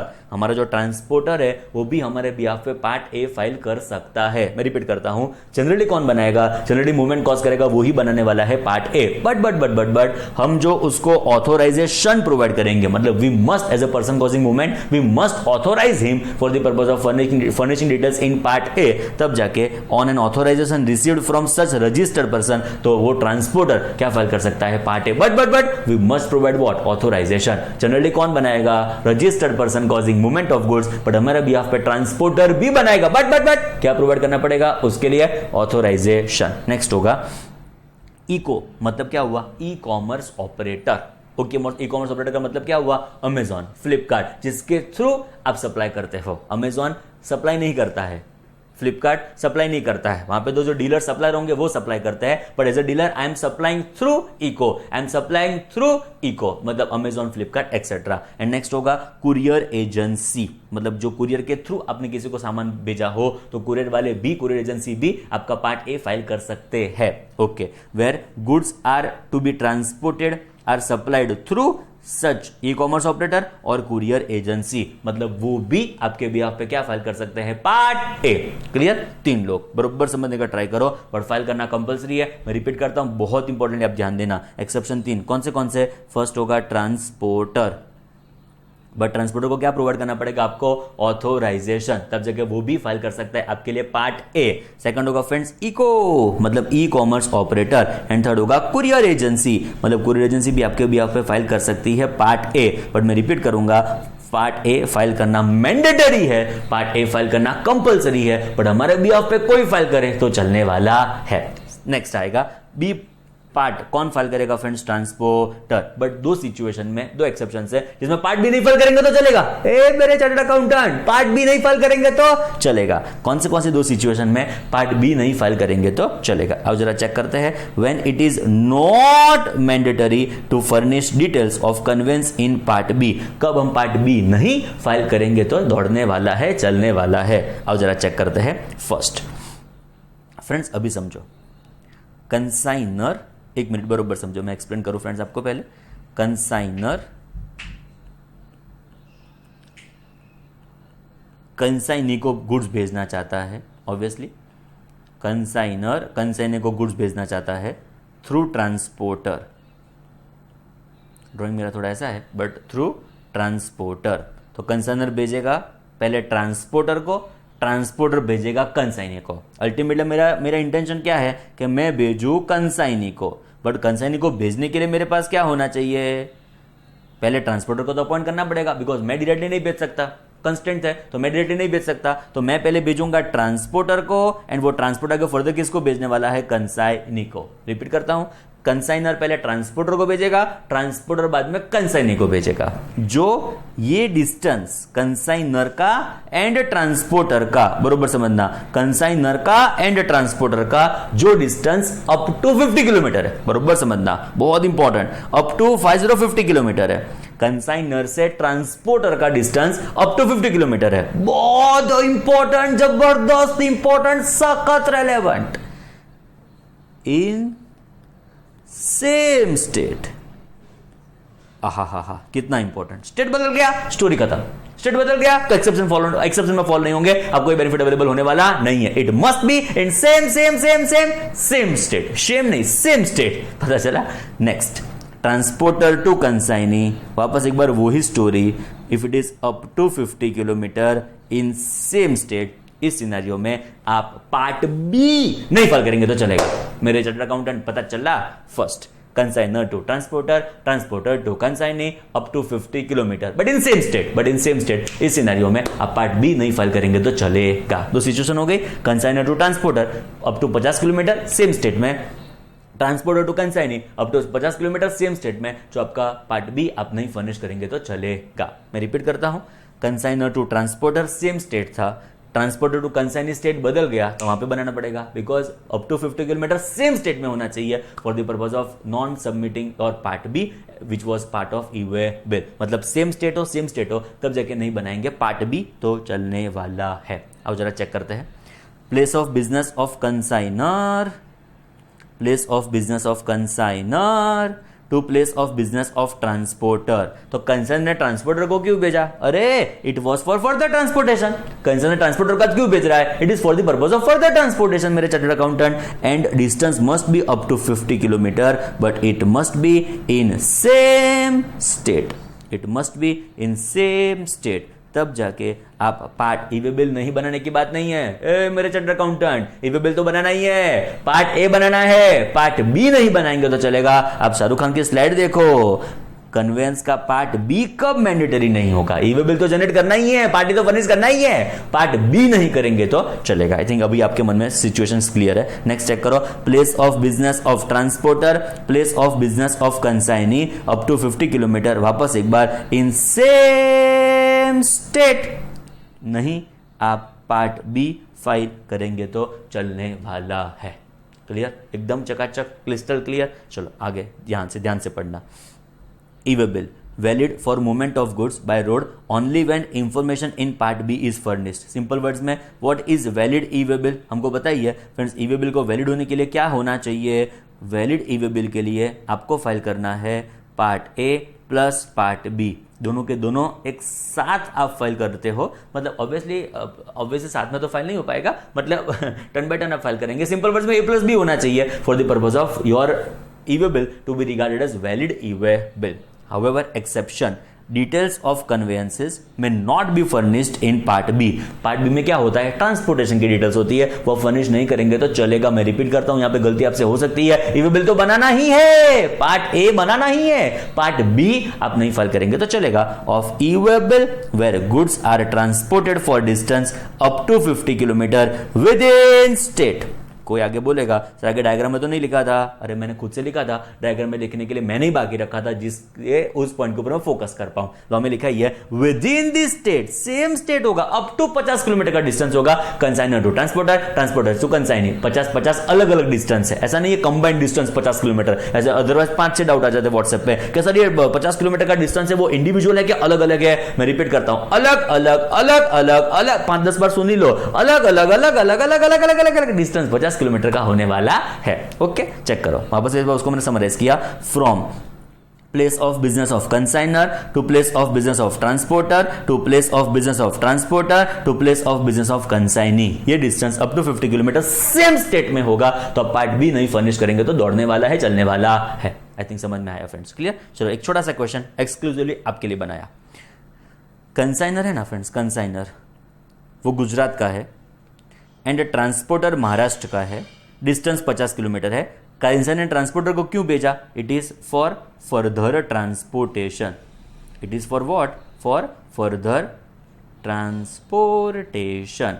Further transportation के लिए गुड्स का ट्रांसफर होता है from consignor to transporter up to 50 kilometre. बोलो part B required के not required? एकदम छोटा सा क्वेश्चन, एकदम टाइम पास क्वेश्चन, आपके नॉलेज को टेस्ट करेगा। सिंपल सा क्वेश्चन, बोलो क्या ख्याल है आपका? पार्ट बी रिक्वायर्ड के नॉट रिक्वायर्ड? बोलो बोलो बोलो, पार्ट बी रिक्वायर्ड के नॉट रिक्वायर्ड? लॉ कहता है यहां पे, लॉ कहता है यहां पे स्पेलिंग बदल गए स्टेट के स्टेट बदल गए तो ईवे बिल की रिक्वायरमेंट आएगी। यस, ईवे बिल तो बनाना ही था। पार्ट बी भी आपको प्रिपेयर करना होगा बिकॉज यहां पे स्टेट अलग अलग है। स्टेट अलग अलग हो गए तो पार्ट बी में जो एक्सेप्शन था उसका बेनिफिट आप अवेलेबल कर सकते नहीं हो, उसका बेनिफिट आपको अवेलेबल हो सकता नहीं है फ्रेंड्स। क्लियर? चलो चेक करते हैं एकदम ध्यान से। ट्रांसपोर्टर्स, दो एक्सेप्शन है वहां पे जो हमने डिस्कस कर दिया। Consignor to transporter, transporter to consignee, distance up to 50 kilometre same state में होगा तो आप पार्ट बी फर्निश नहीं करेंगे तो चलेगा। पर सर मेरी इच्छा है फर्निश करने की, अरे करो, किसी ने मना ही नहीं किया आपको। पार्ट बी नहीं फर्निश करने का ऑप्शन है, आपको फाइल करना है तो करो, हम मना थोड़ी करेंगे फिर इस सिचुएशन में आपको। बोलो क्लियर? डन? चलो तो 3 exception plus 2 exception, ultimately 5 exception. Conclude करते हैं, चलो 1 2 3 स्टार्ट। चलो मुझे बता दो, बिल टू शिप टू। याद करो, आलिया मुझ पे इनवॉइस बना रही है, शिपिंग किसके ऊपर हो रहा है? दीपू। इस सिनेरियो में मूवमेंट एक है तो उन्होंने बोला एक ईवे बिल बनाएंगे तो चलेगा, पर 2 इनवॉइस है। अरे उसके लिए तो क्लैरिफिकेशन आया कि एक ईवे बिल बनाएंगे तो चलने वाला है। कौन बनाएगा? अरे कोई भी, बट एक ईवे बिल होना चाहिए। पॉइंट नंबर 2 आता है कि जब बात आती है part A plus part B की तो कहता है दोनों के दोनों फर्निश करेंगे तब जाके आपका ईवे बिल को वैलिड ईवे बिल मानने वाले हैं। For a valid e-way bill, both the parts must be furnished, part A भी होना चाहिए प्लस पार्ट बी भी होना चाहिए for the purpose of your valid e-way bill. अभी बरोबर समझना, पार्ट ए तीन सिचुएशन में हमारे अलावा मतलब पर्सन कॉजिंग मूवमेंट के अलावा कोई फाइल करने का तो भी चलेगा। कौन से केस में? ट्रांसपोर्टर कर सकता है, ई कॉमर्स ऑपरेटर कर सकता है, कुरियर वाले कर सकते हैं, पर ट्रांसपोर्टर को क्या देना पड़ेगा? ऑथराइजेशन। तो तीन सिचुएशन में हमारे अलावा कोई फाइल करेगा तो चलेगा, which is transporter, eco, courier. दो सिचुएशन में पार्ट बी नहीं फाइल करेंगे तो चलेगा। और बाप रे बाप, पार्ट बी नहीं फाइल करेंगे तो चलेगा दो सिचुएशन में। बोलो कौन सी सिचुएशन में? 1 2 3 go. Consignor to transporter, transporter to consignee, distance must be what? Up to 50 kilometre same state में होगा। तो आप पार्ट बी नहीं फर्निश करेंगे तो चलने वाला है, दौड़ने वाला है, कोई आपको ऐसा बोल सकता नहीं है फ्रेंड्स। क्लियर? नेक्स्ट, जैसे फ्रेंड्स आप जनरेट करते हो ई-वे बिल, जैसे आपका ई-वे बिल का जनरेशन हुआ, एक unique e-way bill number generate होता है। ई-वे बिल का नंबर कॉमन नहीं रहता है, सबका कॉमन ई-वे बिल नंबर, ना ना ना ना ना, ऐसा नहीं होता है, तो उसका कोई मतलब ही नहीं रहेगा फ्रेंड्स। तो सबका अलग अलग अलग अलग अलग अलग ई-वे बिल नंबर होने वाला है। तो ये ई-वे बिल जो नंबर होगा वो यूनिक होगा आपके जैसा। Upon generation of e-way-bill on the common portal, a unique e-way-bill number shall be made available to supplier, recipient, transporter on the common portal. Simple words में जो भी आपका नंबर जनरेट होगा e-way-bill का, वो यूनिक एब्सोल्युटली आपके जैसा होने वाला है। क्लियर? और भी जबरदस्त इंपॉर्टेंट बात, अरे बाप रे बाप, गजब गजब गजब इंपॉर्टेंट बात, जिसका डिस्कशन हम अभी करने वाले हैं। आईसीआई ने एक बार क्वेश्चन पूछा था इस पॉइंट के ऊपर, सो हमारे एग्जाम के लिए जबरदस्त रेलेवेंट बन जाता है। आपका ध्यान सखत सखत सखत रिक्वायर्ड। अभी देखो फ्रेंड्स, आइदर मैं ओन ट्रांसपोर्टेशन करूंगा और मेरा ट्रांसपोर्टेशन होगा थ्रू ट्रांसपोर्टर। प्लीज बरोबर समझना, जो भी मूवमेंट ऑफ गुड्स होगा फ्रेंड्स, वो दो मेथड से पॉसिबल है। Either it is own transportation और it is through transporter। अभी देखो फ्रेंड्स, दोनों के दोनों केस में जो भी पर्सन मूवमेंट कॉज करता होगा, बरोबर समझना प्लीज, दोनों के दोनों केस में जो भी पर्सन मूवमेंट कॉज करता होगा वो फाइल करने वाला है पार्ट ए। हमको पता है ये पार्ट ए कौन फाइल करेगा? Person causing movement of goods, वो क्या फाइल करने वाला है? Part A. And part B कौन फाइल करेगा? जो पर्सन उसका ट्रांसपोर्टेशन करता होगा वो फाइल करने वाला है पार्ट बी। हमारे मगज में क्रिस्टल क्लियर ये बातें फिट हो चुकी है। अभी देखो friends, movement of goods own transportation होगा तो पार्ट बी कौन फाइल करेगा? Person causing movement. जो भी पर्सन मूवमेंट कॉज करता होगा वो यहां पे क्या फाइल करने वाला है? Part B. इतना हमारे मगज में क्लियर? ओके। तो फ्रेंड्स देखो, यहां पे part B plus part A दोनों के दोनों कौन फाइल करेगा? Person causing movement of goods. Okay friends, जब ट्रांसपोर्टर की बात आएगी ना, उसमें प्रोसेस क्या होती है बरोबर समझना। फ्रेंड्स देखो, यहां पे जो पार्ट ए होगा, यहां पे लिख दो part A plus part B, person causing movement यहां पे फाइल करेगा। फ्रेंड्स यहां पे जो पार्ट ए होगा वो कौन फाइल करेगा? Person causing movement of goods. बाद में अभी मुझे नहीं पता होगा कि जो ट्रांसपोर्टर होगा वो कौन से ट्रक नंबर से मेरा गुड्स का ट्रांसपोर्टेशन करेगा, बरोबर समझना। मुझे नहीं पता होगा कि उसके ट्रक में जो गुड्स का ट्रांसपोर्टेशन होने जा रहा है उसका नंबर, ट्रक नंबर कौन सा होने वाला है। तो फिर हमारे वहां पे प्रोसेस ऐसी होती है कि जब भी आप पार्ट ए फाइल करते हो उसमें आपको ट्रांसपोर्टर आईडी लिखना पड़ेगा, बरोबर समझना। जब भी आप पार्ट ए फाइल करोगे आपको ट्रांसपोर्टर आईडी लिखना पड़ेगा। ट्रांसपोर्टर आईडी लिखोगे ना फ्रेंड्स, तो वो पार्ट बी वो ट्रांसपोर्टर को असाइन हो जाएगा। अब पूरी प्रोसेस को बरोबर समझने का ट्राई करो।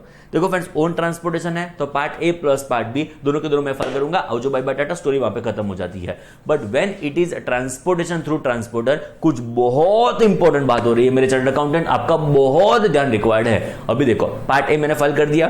सेकंड सिनेरियो में जब मैंने ट्रांसपोर्टर के थ्रू ट्रांसपोर्टेशन किया था, पर्सन कॉजिंग मूवमेंट ने पार्ट ए फाइल कर दिया, स्टोरी वहां पे खत्म, एकदम सिंपल। बट जब पार्ट बी की आएगी ना फ्रेंड्स, बरोबर समझना, तो वो पार्ट बी वो कैसे फाइल करेगा? मैं तो मेरे लैपटॉप में अभी पार्ट ए फाइल कर रहा हूं, मैं तो मेरे कंप्यूटर के ऊपर पार्ट ए फाइल कर रहा हूं, तो ट्रांसपोर्टर को बुला दूंगा, तो ट्रांसपोर्टर फटाफट मेरी फैक्ट्री पे आ जा, फटाफट मेरे गोडाउन पे आ जा, पार्ट बी तो फाइल कर दे ना।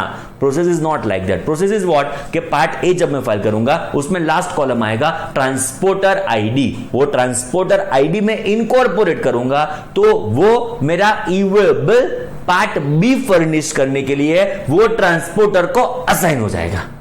ए मेरे चार्टर्ड अकाउंटेंट, वापस एक बार लास्ट टाइम बरोबर समझना। पार्ट ए मैंने खुद से फाइल कर दिया। पार्ट बी, ऑब्वियसली वो ट्रांसपोर्टर को फोन करके मैं नहीं पूछूंगा कि तेरा ट्रक नंबर कौन से, चल तू मुझे बता दे फटाफट ना। It is to be filled by whom, transporter. Part B कौन फाइल करने वाले मेरे chartered accountant, it is transporter. जो ट्रांसपोर्टेशन करता होगा वो पार्ट बी फाइल करने वाला है। अभी देखो क्या हुआ, पार्ट ए जब मैं फाइल करूंगा उसमें लास्ट में मुझे लिखना होगा ट्रांसपोर्टर आईडी। जैसे मैं ट्रांसपोर्ट आईडी लिखूंगा, वो ट्रांसपोर्टर आईडी जो भी होगा ना फ्रेंड्स, वो ईवी बिल पोर्टल के ऊपर ट्रांसपोर्टर एनरोल करके ऑब्टेन किया होगा। देखो छोटी सी बात बताऊं फ्रेंड्स, देखो हमारा ट्रांसपोर्टर रजिस्टर्ड हो कि अनरजिस्टर्ड हो, प्लीज बरोबर समझना। हमारा ट्रांसपोर्टर मे बी जीएसटी में रजिस्टर्ड भी हो सकता है, मे बी जीएसटी में अनरजिस्टर्ड भी हो सकता है, बट वो कुछ भी होगा फ्रेंड्स, उसको ईवे बिल पोर्टल के ऊपर कंपल्सरीली उसके सेल्फ को एनरोल करवाना पड़ेगा। सिंपल वर्ड्स में एक अलग से ऑब्टेन करना होगा registration for the purpose of E way bill. अब यहां पे चेक करो, कोई भी हमारा ट्रांसपोर्टर जीएसटी में रजिस्टर्ड हो के अनरजिस्टर्ड हो, उसको ई वे बिल पोर्टल के ऊपर देखो ये रहा एनरोलमेंट फॉर अ ट्रांसपोर्टर का मतलब कोई भी ट्रांसपोर्टर पहले यहां पे कंपल्सरी एनरोल हो जाएगा। ओ ये तो ओपन ही नहीं हुआ, ओ बाप रे ये तो ओपन ही नहीं हो रहा है, क्या हुआ होगा इसको, एक मिनट चेक कर लेते हैं फ्रेंड्स। नेट कनेक्टिविटी का इश्यू लग रहा है। चलो वापस एक बार मैं इनकॉर्पोरेट करता हूं, ईवेबल लॉगिन में जाते हैं तो लॉगिन का ही पेज आ जाएगा फ्रेंड्स। आई थिंक नेट का ही थोड़ा इश्यू है फ्रेंड्स। ओके, मैं जो कह रहा हूं आप समझ लो सिंपल वर्ड्स में, ये जो रजिस्ट्रेशन होगा वो रजिस्ट्रेशन में एनरोलमेंट फॉर ट्रांसपोर्टर, मतलब ट्रांसपोर्टर यहां पे एनरोल होगा मैंडेटरीली। वो जीएसटी में रजिस्टर्ड हो के अनरजिस्टर्ड हो, एवी बिल पर्पस के लिए उसको कंपल्सरी यहां पे एनरोलमेंट ऑब्टेन करना पड़ेगा। ये एक्सरसाइज आप खुद से ट्राई कर लो, चलो अभी मुझसे नहीं हो पाई है तो ओके। तो हम उस पॉइंट के ऊपर थे कि उसको कंपल्सरी एनरोल होना पड़ेगा। चलो हमारा ये पॉइंट डिस्कस हो रहा था कि फ्रेंड्स जब भी बात आएगी हमारे ट्रांसपोर्टर की, तो ये पार्ट ए किसने फाइल किया होगा, person causing movement of goods ने पार्ट ए फाइल कर दिया होगा। एंड जब बात आएगी फ्रेंड्स पार्ट बी की, तो पार्ट बी हम क्या करेंगे, ट्रांसपोर्टर को असाइन करेंगे। एंड जब भी हमने उसको असाइन कर दिया तो बाद में जो भी ट्रांसपोर्टर होगा वो क्या फाइल करने वाला है, पार्ट बी। बोलो क्लियर। सिंपल वर्ड्स में हमने ये तो सीख लिया था प्रीवियस लेक्चर में कि पार्ट ए जब भी ट्रांसपोर्टर के थ्रू फाइल करेंगे तो part a person causing movement file करेगा, पार्ट बी कौन फाइल करेगा, ट्रांसपोर्टर। बट वो कैसे करेगा, तो मैं ये ईवे बिल को असाइन करूंगा। असाइन कैसे करूंगा, by way of writing transporter ID. तो ट्रांसपोर्टर में उसमें मेंशन करूंगा, सो वो उसको ईवे बिल उसको असाइन हो जाएगा। असाइन होने के बाद उसके पोर्टल के ऊपर रिफ्लेक्शन आएगा कि किसी ने उसके ऊपर ईवे बिल बनाया हुआ है, वो पार्ट बी को अपडेट कर देगा, मतलब जो भी उसमें डिटेल्स लिखनी पड़ेगी वो लिख देगा एंड बाद में जनरेट करेगा। जनरेट होने के बाद हमारा ईवे बिल फाइनली जनरेट हो गया। क्लियर। पार्ट ए मैं फाइल करता हूं, बाद में ये पार्ट बी फाइल करने के लिए उसको मैं असाइन करता हूं ट्रांसपोर्टर को। ट्रांसपोर्टर को असाइन करने के बाद ट्रांसपोर्टर क्या करेगा, पार्ट बी फाइल करेगा। पार्ट बी फाइल करने के बाद वहां पे जनरेट करेगा। ए मैंने फर्निश किया था, बी उसने फर्निश कर दिया, फाइनली हमारा क्या जनरेट हो गया है, ईवेबल। बोलो क्लियर। तो प्रोसेस ये होती है फ्रेंड्स। आई थिंक अभी हमारे मगज में क्लियर है कि हम अभी क्या प्रोसेस फॉलो करने वाले हैं। अभी देखो हमारे वहां पे क्या हुआ friends. Now there is some situation where goods are transferred from one conveyance to another. Technically बहुत इंपॉर्टेंट है, आपका ध्यान सख्त रिक्वायर्ड, प्लीज बरोबर ध्यान देना फ्रेंड्स। अभी क्या हुआ, देखो फ्रेंड्स हुआ है ऐसा कि मेरे गुड्स रास्ते में थे, प्लीज बरोबर समझो, मेरे गुड्स रास्ते में थे। ओके, ये ट्रक है, सपोज अहमदाबाद से कहां तक पहुंची, अहमदाबाद से गोवा जाना था, अहमदाबाद से मुंबई पहुंची है। क्लियर। अहमदाबाद से मुंबई पहुंची, मुंबई को रीजन से ब्रेक डाउन हो गया, मुंबई को रीजन से वहां पे ट्रक का टायर फट गया, कि पंचर हो गया, कि ट्रक बेचारी थोड़ी गिर गई, ऐसा कोई भी सिचुएशन से मुंबई से आगे ट्रक नहीं जा पाई। मुंबई से आगे ट्रक नहीं जा पाई तो हमको दूसरी ट्रक लानी पड़ी for the purpose of further movement of goods to Goa. का मतलब जो ट्रक अहमदाबाद से मुंबई गई थी वो थी एग्जाम्पल के तौर पर GJ01 AB 1234। एंड जो ट्रक अभी मुंबई से गोवा जाने वाली है, ट्रक को चेंज करना पड़ा, मुंबई से जो गोवा ट्रक जाने वाली है वो ट्रक बदल चुकी है, वो ट्रक का जो नंबर है, वो ट्रक की जो साइज है, वो सारा कुछ चेंज हो चुका है। इट इज नाउ मुंबई में होगा तो MH कर देते हैं, तो मुंबई की जो ट्रक है वो MH01 एग्जाम्पल के तौर पे, it is friends AB 4321। Getting my point? What I'm trying to convey? In short, there is some change of conveyance while goods were moving from one place to another. मतलब ultimately destination हमारा गोवा था, origin हमारा अहमदाबाद था, रास्ते में goods का convince change हुआ, convince में चेंजेस आए, उसका क्या इंपैक्ट होगा हमारे ईवे बिल के ऊपर, उसका डिस्कशन अभी हम करने वाले हैं। अभी हेडिंग पढ़ेंगे तो पता चलेगा। Transfer of goods from one conveyance to another, मतलब आपके गुड्स का ट्रांसफर होता है from one conveyance to another, उसके क्या इंपैक्ट आएगी, उसके क्या कॉन्सिक्वेंस आएंगे, आओ जरा उसको डिस्कस करते हैं एक बहुत इंटरेस्टिंग क्रिस्टल क्लियर चार्ट के थ्रू। ये चार्ट कोई बुक में, कोई वीडियो में गारंटी के साथ अवेलेबल नहीं है, एक्सक्लूसिवली आपके लिए बनाया है मेरे चार्ट अकाउंटेंट्स। चलो चेक करते हैं। चेंज ऑफ कन्वेंस, गुड्स जब रास्ते में थे तब उसके कन्वेंस में चेंज करना पड़ा, तो अलग अलग मैंने उसको 5 सिचुएशंस में डेवलप किया है। सिचुएशन नंबर 1, फ्रेंड्स आपका जो ओरिजिनल था ना,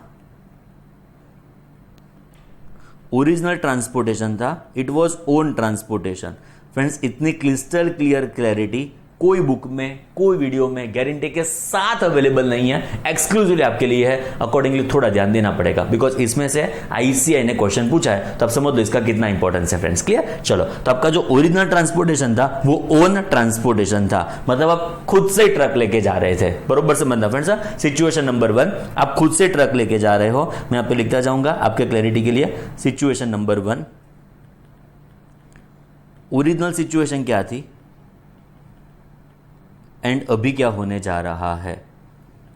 क्लियर?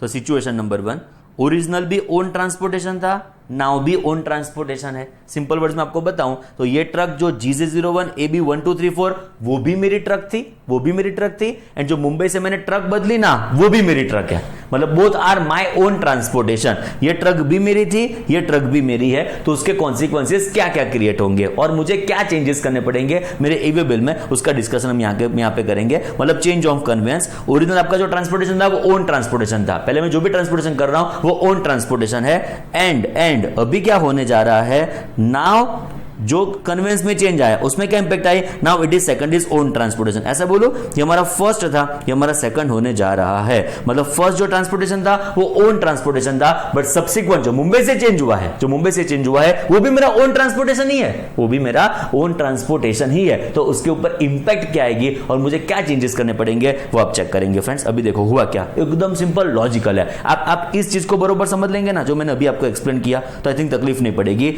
मूवमेंट ऑफ गुड्स जो मैंने खुद से किया है, तो part A plus part B दोनों के दोनों पर्सन कॉजिंग मूवमेंट होगा वो फाइल करेगा, इतना मगज में प्रिंट कर दो। ओन ट्रांसपोर्टेशन होगा तो part A plus part B person causing movement ने फाइल किया होगा, फ्रेंड्स थ्रू ट्रांसपोर्टर होगा ना, तो पार्ट ए मैंने फाइल किया होगा, पार्ट बी मैंने असाइन किया होगा, असाइन करने के बाद वो फाइल करने वाला है और वो अपडेट करने वाला है पार्ट बी, इतना समझ लो, बाद में वही जनरेट करने वाला है ई-वे बिल, इतना मगज में फिट कर दो। पार्ट बी जब ओन ट्रांसपोर्टेशन होगा मैंने खुद से फाइल किया होगा, जब ट्रांसपोर्टर के थ्रू किया होगा तो पार्ट ए फाइल करके मैंने असाइन किया, असाइन करने के बाद उसने पार्ट बी फाइल किया, पार्ट बी फाइल करने के बाद वहां पे जनरेट कर देगा, ये हमारा ई-वे बिल फाइनली बन गया। अलग अलग पांचों पांच सिचुएशन इस मेन कंसेप्ट के ऊपर डिपेंडेंट है, ये जितना क्लियर होगा ना उतना आगे की जर्नी एकदम स्मूथ जाएगी, गारंटी है फ्रेंड्स। चलो शुरू करते हैं। फर्स्ट सिचुएशन, ओरिजिनल भी ओन ट्रांसपोर्टेशन था, नाउ भी ओन ट्रांसपोर्टेशन है, मतलब जो मैं कन्वेंस को चेंज करता हूं, जो कन्वेंस को चेंज करता हूं वो भी मेरा कन्वेंस ही है, वो भी मेरा कन्वीनियंस ही है। तो लॉ क्या कहता है पता है, सिंपली आप अपडेट कर दो पार्ट बी, सिंपली आप क्या करो, आप पार्ट बी अपडेट कर दो, बिकॉज आपने ही पहले पार्ट बी फुल मतलब फाइल किया था। यहां पे देखो इट इज ओन ट्रांसपोर्टेशन, मतलब मैंने ही पार्ट ए फाइल किया, मैंने ही पार्ट बी फाइल किया, जो कन्वेंस में चेंज आता है तो मैंने ही पार्ट बी फाइल किया हुआ है, वापस एक बार मैंने ही पार्ट बी फाइल किया हुआ है, कन्वेंस में चेंज आता है तो मैं उसको अपडेट कर दूंगा। अपडेट करने के बाद मेरा डेस्टिनेशन अभी जो लेटर से अहमदाबाद से गोवा था उसकी जगह अभी मुंबई से गोवा हो जाएगा, पता चला। तो ऐसा पूछते हैं वो लोग जब भी आप कन्वेंस को चेंज करते हो कि कहां से आपने कन्वेंस को चेंज किया, तो वहां पे मुंबई सिलेक्ट कर दूंगा, मेरा ट्रक नंबर में चेंज कर दूंगा। सिंपल वर्ड्स में मेरा आंसर क्या आएगा, अपडेट पार्ट बी, मैं खुद से उसको अपडेट कर दूंगा, I will be updating part B. I think simple, चकाचक, एकदम रेडी। सिचुएशन नंबर 1, पहले मेरा ओन ट्रांसपोर्टेशन था, अभी भी मेरा ओन ट्रांसपोर्टेशन ही है, आंसर क्या आएगा, अपडेट। आंसर यहां पे नहीं लिखूंगा बिकॉज हम एक्सरसाइज करेंगे तो यहां पे काम आएगा, अपडेट पार्ट बी, मैं पार्ट बी अपडेट करने वाला हूं, मैं खुद से पार्ट बी अपडेट कर दूंगा बिकॉज मेरा खुद का ट्रांसपोर्टेशन है। बोलो क्लियर, चकाचक, रेडी। चलो सिचुएशन नंबर 2 बरोबर समझना। सिचुएशन 2 क्या कहती है, पहले ट्रांसपोर्टेशन था वो ओरिजिनल था, ओरिजिनल ट्रांसपोर्टेशन सॉरी ओन का था, मतलब मैं खुद से ट्रांसपोर्टेशन कर रहा था। मतलब हुआ ऐसा कि अहमदाबाद से मुंबई मेरी ट्रक थी, अहमदाबाद से मुंबई मेरी ट्रक थी, मुंबई से गोवा क्या हुआ पता है, मैंने ट्रांसपोर्टर को अपॉइंट कर दिया बिकॉज मेरी ट्रक तो मेरी एक ही, मेरे पास तो एक ही ट्रक थी, मेरे पास तो एक ही ट्रक थी, वो ट्रक तो बिगड़ गई बेचारी मुंबई में और मुंबई तक ही जाने वाली थी। एग्जांपल के तौर पे मैं तो मुंबई से उसको वापस ही मंगवा लेने वाला था, मुंबई से गोवा का ट्रांसपोर्टेशन तो ट्रांसपोर्टर ही करने वाला था। ऐसा जरूरी नहीं है ट्रक बिगड़े तो ही मैं दूसरी ट्रक अपॉइंट करूं। आप समझे? जरूरी नहीं कि एक पेन खत्म होगी तो ही मैं दूसरी पेन ट्राई करूं, मेरी इच्छा है 2 पेन अलग अलग साथ में ट्राई कर सकता हूं। पता चला? जरूरी है एक शर्ट पूरा आपका डिस्ट्रॉय हो जाए बाद में नया शर्ट पहनो? एब्सोल्युटली ना, रोज अलग अलग शर्ट हम पहन सकते हैं, सुबह दोपहर शाम अलग अलग शर्ट आप पहन सकते हो। Getting my point what I am trying to convey exactly? मतलब हमारा जो एग्जांपल है वहां पे ब्रेक डाउन हुआ है, उस दिन से हमने ट्रक को चेंज किया, बाकी इट इज नॉट नेसेसरी कि ब्रेक डाउन हो तो ही ट्रक को चेंज करो। अरे मेरी इच्छा ट्रक को कोई भी जगह पे चेंज करूं, आंसर मेरे पास होना चाहिए ईवी बिल के कॉन्सिक्वेंसेस क्या क्या आने वाले हैं। क्लियर? तो फ्रेंड्स क्वेश्चन ऐसा था कि अहमदाबाद से मुंबई मेरी ट्रक थी, ओन ट्रक थी, एंड जो मुंबई से गोवा है ना वो ट्रांसपोर्टर की ट्रक है। पता चला क्या हो गया? ओके। तो फ्रेंड्स अहमदाबाद से मुंबई बरोबर समझना, अहमदाबाद से मुंबई यहां पे जब ओन ट्रांसपोर्टेशन है, सुना केयरफुली, यहां पे जब ओन ट्रांसपोर्टेशन है तो फ्रेंड्स पार्ट ए भी मैंने फाइल किया होगा, पार्ट बी भी मैंने फाइल किया होगा। जब ओन ट्रांसपोर्टेशन है पार्ट ए भी मैंने फाइल किया, पार्ट बी भी मैंने फाइल किया, because it is own transportation. But now क्या हो रहा है? I am appointing transporter. Friends now I M appointing transporter for further transportation. अब इस लॉजिक समझो, मैं नए ट्रांसपोर्टर को अपॉइंट करता हूं, क्या मुझे पता होगा फ्रेंड्स कि वो कौन सी ट्रक इस्तेमाल करने वाला है, उसका ट्रक नंबर क्या होने वाला है, क्या मुझे पता होगा? एब्सोल्युटली ना। का मतलब मैं क्या करूंगा, यहां पे मेरा जैसे ट्रांसपोर्टेशन खत्म होगा, जैसे ट्रक वहां तक पहुंच गई, बरोबर समझना, जैसे वहां तक ट्रक पहुंच गई, मैं ये ई-वे बिल को उस नए ट्रांसपोर्टर को असाइन करूंगा। बरोबर समझना, मैं जहां पे ये ट्रांसपोर्टेशन मेरा खत्म हो गया, एग्जांपल के तौर पे अहमदाबाद से मुंबई मेरा ट्रांसपोर्टेशन खत्म हो गया, मुंबई से गोवा के लिए मैंने जो ट्रांसपोर्टर को अपॉइंट किया है उसको मैं ई-वे बिल असाइन करूंगा। असाइन करने के बाद वो अपडेट करेगा पार्ट बी। कौन अपडेट करेगा? Part B. अरे मेरा transporter. Getting my point what I am trying to convey? मेरा ट्रांसपोर्टेशन अहमदाबाद से मुंबई तक का था, part A plus part B मैंने खुद से फाइल कर दिया, बट अभी मैंने मुंबई से गोवा के लिए ट्रांसपोर्टर को अपॉइंट कर दिया। अभी मुंबई से गोवा के लिए जब मैंने ट्रांसपोर्टर को अपॉइंट किया तो ट्रांसपोर्टर क्या करने वाला है? पहले ट्रांसपोर्टर जो करेगा उसके पहले मुझे कुछ करना पड़ेगा ना, मुझे असाइन करना पड़ेगा पार्ट बी, एंड असाइन करने के बाद वो अपडेट करने वाला है पार्ट बी। आई थिंक पता चला फ्रेंड्स, एकदम सिंपल है। क्लियर? तो देखो मेरा आंसर क्या होगा इस सिनेरियो में।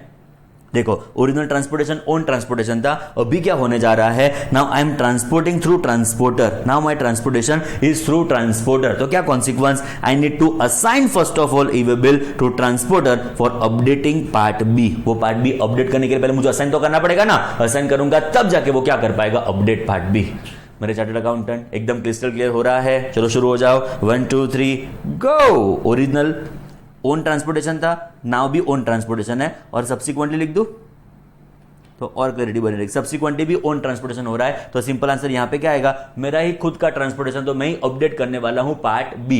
सेकंड सिचुएशन, ओन ट्रांसपोर्टेशन था जहां पे ए प्लस बी मैंने खुद से फाइल किया था, ऊपर भी फ्रेंड्स ए प्लस बी मैंने खुद से ही ऑब्वियसली फाइल किया होगा। ओके, जब यहां पे ट्रांसपोर्टर को नए मतलब ट्रांसपोर्टेशन के लिए और फर्दर ट्रांसपोर्टेशन के लिए मैं अपॉइंट करता हूं, तो पहले उसको मैं असाइन करूंगा। ध्यान से, पहले मैं उसको असाइन करूंगा, असाइन करने के बाद वो क्या करने वाला है? Update part B. ओके, चकाचक रेडी। चलो सिचुएशन 3। सिचुएशन 3 क्या आएगी?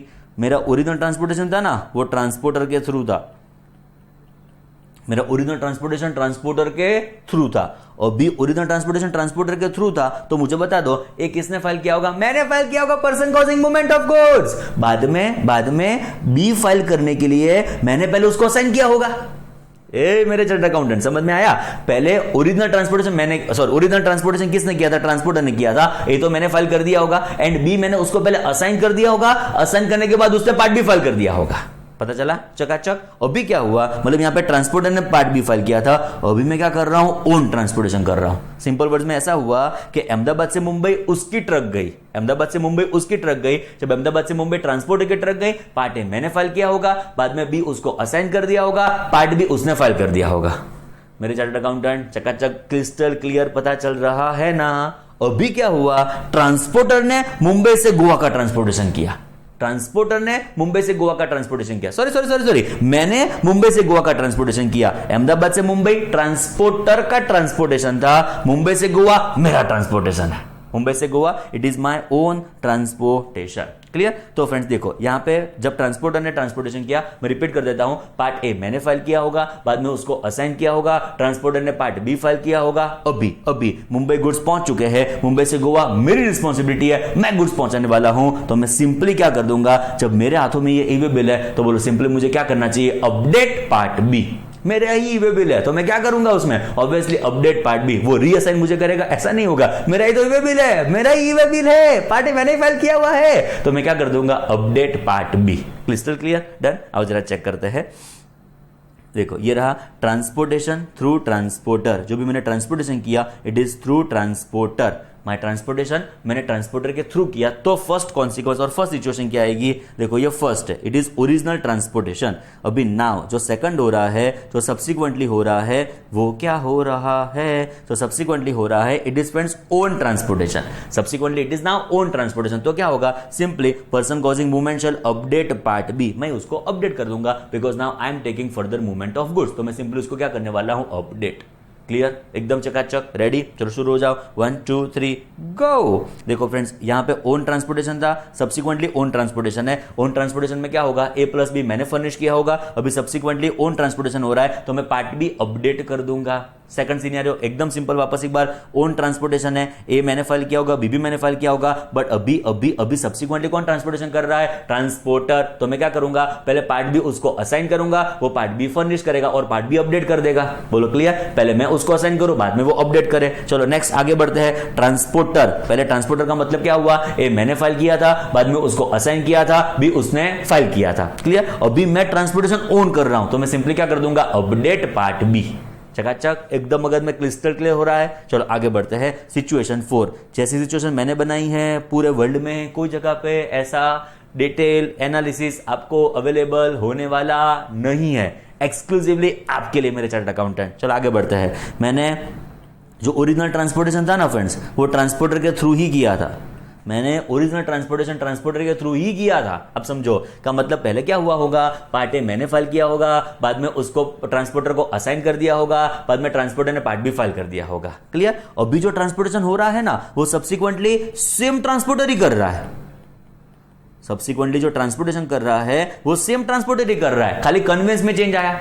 पता चला क्या हुआ, ट्रांसपोर्टर वही सेम टू सेम रहता है बट कन्वेंस में चेंज आता है। बोलो अभी क्या करूं, वापस असाइन करूं उसको, मैंने यहां पे क्या किया होगा, पार्ट ए मैंने फाइल कर दिया होगा, बाद में उसको बी के लिए असाइन कर दिया होगा, बी उसने फाइल कर दिया होगा, इतना पता चला। और अभी मुझे बताओ, जब वो ट्रांसपोर्टर खाली कन्वेंस को चेंज करता है वापस उसको असाइन करूं, अरे वापस असाइन करके क्या करूं, ऑलरेडी असाइन तो है, तो जो ट्रांसपोर्टर होगा ना वो पार्ट बी अपडेट कर देगा। मेरे चार्टर्ड अकाउंटेंट पता चला, यहां पे ट्रांसपोर्टर है जो पार्ट बी खुद से फाइल करके बैठा है। जब मेरा ओरिजिनल ट्रांसपोर्टेशन होगा तब ए मैंने फाइल किया होगा, बाद में उसको असाइन कर दिया होगा, बी उसने फाइल किया होगा, और बी सब्सिक्वेंटली जब सेम ट्रांसपोर्टर कन्वेंस को चेंज करता है वो सिंपली क्या करने वाला है, उसको अपडेट पार्ट बी, मतलब यहां पे जो ट्रांसपोर्टर होगा वो पार्ट बी अपडेट करने वाला है।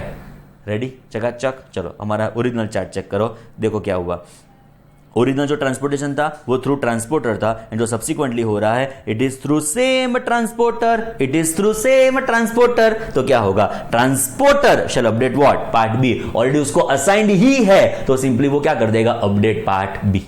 क्लियर, चकाचक। अभी last scenario, last situation, situation number 5। इसके अलावा कोई सिचुएशन पॉसिबल ही नहीं है फ्रेंड्स, आप चाहो तो भी नहीं बना सकते। चलो देखो, तो यहां पे ओरिजिनल ट्रांसपोर्टेशन ट्रांसपोर्टर के थ्रू था, ओरिजिनल वॉज थ्रू ट्रांसपोर्टर, तो यहां पे पार्ट बी किसने फाइल किया होगा, ऑब्वियसली ट्रांसपोर्टर ने फाइल किया होगा, पार्ट ए मैंने फाइल किया होगा। अभी आप बोलो मैंने क्या किया होगा, असाइन, असाइन, बाद में बी ने क्या किया होगा, उसको फाइल किया होगा, पार्ट बी उसने फाइल किया। और बी जो सब्सिक्वेंट ट्रांसपोर्टेशन है it is through another transporter. अरे बाप रे बाप, ट्रांसपोर्टर ही मैंने चेंज कर दिया। सिंपल वर्ड्स में क्या हुआ, अहमदाबाद से मुंबई कोई ट्रांसपोर्टर ए होगा, मुंबई से गोवा कोई ट्रांसपोर्टर बी हो गया। तो क्या करूं, चलो अहमदाबाद से मुंबई के लिए क्या होगा, ए मैंने फाइल किया होगा, बी किसने फाइल किया होगा, ट्रांसपोर्टर, पर ट्रांसपोर्टर फाइल कर उसके पहले मुझे असाइन तो भी तो करना पड़ेगा ना। अहमदाबाद से मुंबई, ए मैंने फाइल किया, बी के लिए मैंने उसको असाइन किया, बाद में ट्रांसपोर्टर ने फाइल कर दिया। क्लियर। अभी जो मुंबई से गोवा जाता है, ये जो नया ट्रांसपोर्टर है, ए पहले मुझे बताओ ये नया ट्रांसपोर्टर अपॉइंट कौन करता है, अरे वो कोई भी अपॉइंट कर सकता है, पर्सन कॉजिंग मूवमेंट भी अपॉइंट कर सकता है, ट्रांसपोर्टर भी अपॉइंट कर सकता है। मेरे चार्टर्ड अकाउंटेंट कोई भी असाइन कर सकता है, कोई भी नए ट्रांसपोर्टर को अपॉइंट कर सकता है। वापस एक बार, मैं भी नए ट्रांसपोर्टर को अपॉइंट कर सकता हूं, ट्रांसपोर्टर भी नए ट्रांसपोर्टर को अपॉइंट कर सकता है। क्लियर। दोनों केस में जब भी नया ट्रांसपोर्टर अपॉइंट होता है, इधर मैं अपॉइंट करूं के ट्रांसपोर्टर अपॉइंट करे, हम पहले उसको पार्ट भी असाइन करेंगे। देखो ट्रांसपोर्टर बदला तो असाइनमेंट वापस एक बार करना पड़ेगा, बिकॉज नया ट्रांसपोर्टर बदल जाएगा, तो पहले मैं उसको असाइन करूंगा, पार्ट भी असाइन करूंगा, ट्रांसपोर्टर पार्ट भी असाइन करेगा, बाद में फर्दर वो पार्ट भी अपडेट करेगा, अपडेट करने के बाद फर्दर वो ट्रांसपोर्टेशन करने वाला है। आई थिंक क्रिस्टल क्लियर पता चला। सबसे इंपॉर्टेंट लास्ट सिचुएशन है, मगज में एकदम फिट करनी है। मैं वापस एक बार एक्सप्लेन कर देता हूं। पहले ओरिजिनल ट्रांसपोर्टेशन मेरा ट्रांसपोर्टर के थ्रू था। पहले पार्ट ए मैंने फाइल किया होगा, पार्ट बी के लिए उसको असाइन कर दिया होगा, असाइन करने के बाद ट्रांसपोर्टर ने पार्ट बी फाइल कर दिया होगा। इतना मगज में क्लियर, चकाचक, एकदम रेडी, मगज फिट। चलो अभी मुंबई से गोवा के लिए हमने ट्रांसपोर्टर चेंज कर दिया। कौन ट्रांसपोर्टर चेंज कर सकता है? अरे मैं पर्सन कॉजिंग मूवमेंट भी चेंज कर सकता है, ट्रांसपोर्टर भी चेंज कर रहा है, कोई भी चेंज कर सकता है यार। ओके चलो चेंज कर दिया। तो अभी वो पार्ट बी नया उसको फाइल करना होगा, बट पार्ट बी फाइल कैसे करेगा? पहले असाइन तो करो। तो आइदर मैं आइदर ट्रांसपोर्टर जिसने उसको अपॉइंट किया वो पार्ट बी उसको असाइन करेगा। असाइन करने के बाद वो क्या फाइल करने वाला और वो क्या अपडेट करने वाला है? Part B. बोलो चकाचक। आई थिंक अभी क्रिस्टल क्लियर पता चला। एक बार आंसर पढ़ लेते हैं, बाद में वापस एक बार पांचों पांच सिचुएशन को समराइज वर्जन में डिस्कस करते हैं। चलो ट्रांसपोर्टेशन थ्रू ट्रांसपोर्टर था, ओरिजिनल मेरा ट्रांसपोर्टेशन ट्रांसपोर्टर के थ्रू था। अभी क्या हो रहा है? Change of transporter. बाप रे बाप, ट्रांसपोर्टर ही बदल गया। ट्रांसपोर्टर बदल गया। किसने बदला?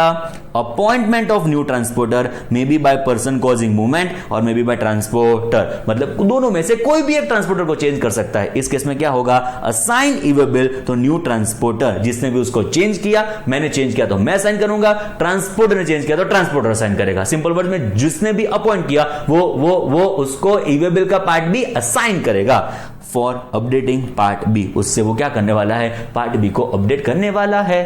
बोलो एकदम चकाचक रेडी। चलो समराइज करते हैं चीजों को, बरोबर समझना। अलग अलग 5 सिचुएशन। सिचुएशन नंबर 1, पहले भी मैंने खुद से ट्रांसपोर्टेशन किया था अहमदाबाद से मुंबई, मुंबई से गोवा भी मेरा ट्रांसपोर्टेशन है, बट चेंज इन कन्वेंस। हर एक केस में कन्वेंस में चेंज आता है तो उसका कॉन्सिक्वेंस क्या होंगे उसको डिस्कस करने का हमने ट्राई किया। बोलो पहला भी ओन था, सब्सिक्वेंट भी ओन है, तो सिंपली वर्ड्स में क्या करूंगा? Update part B. क्लियर?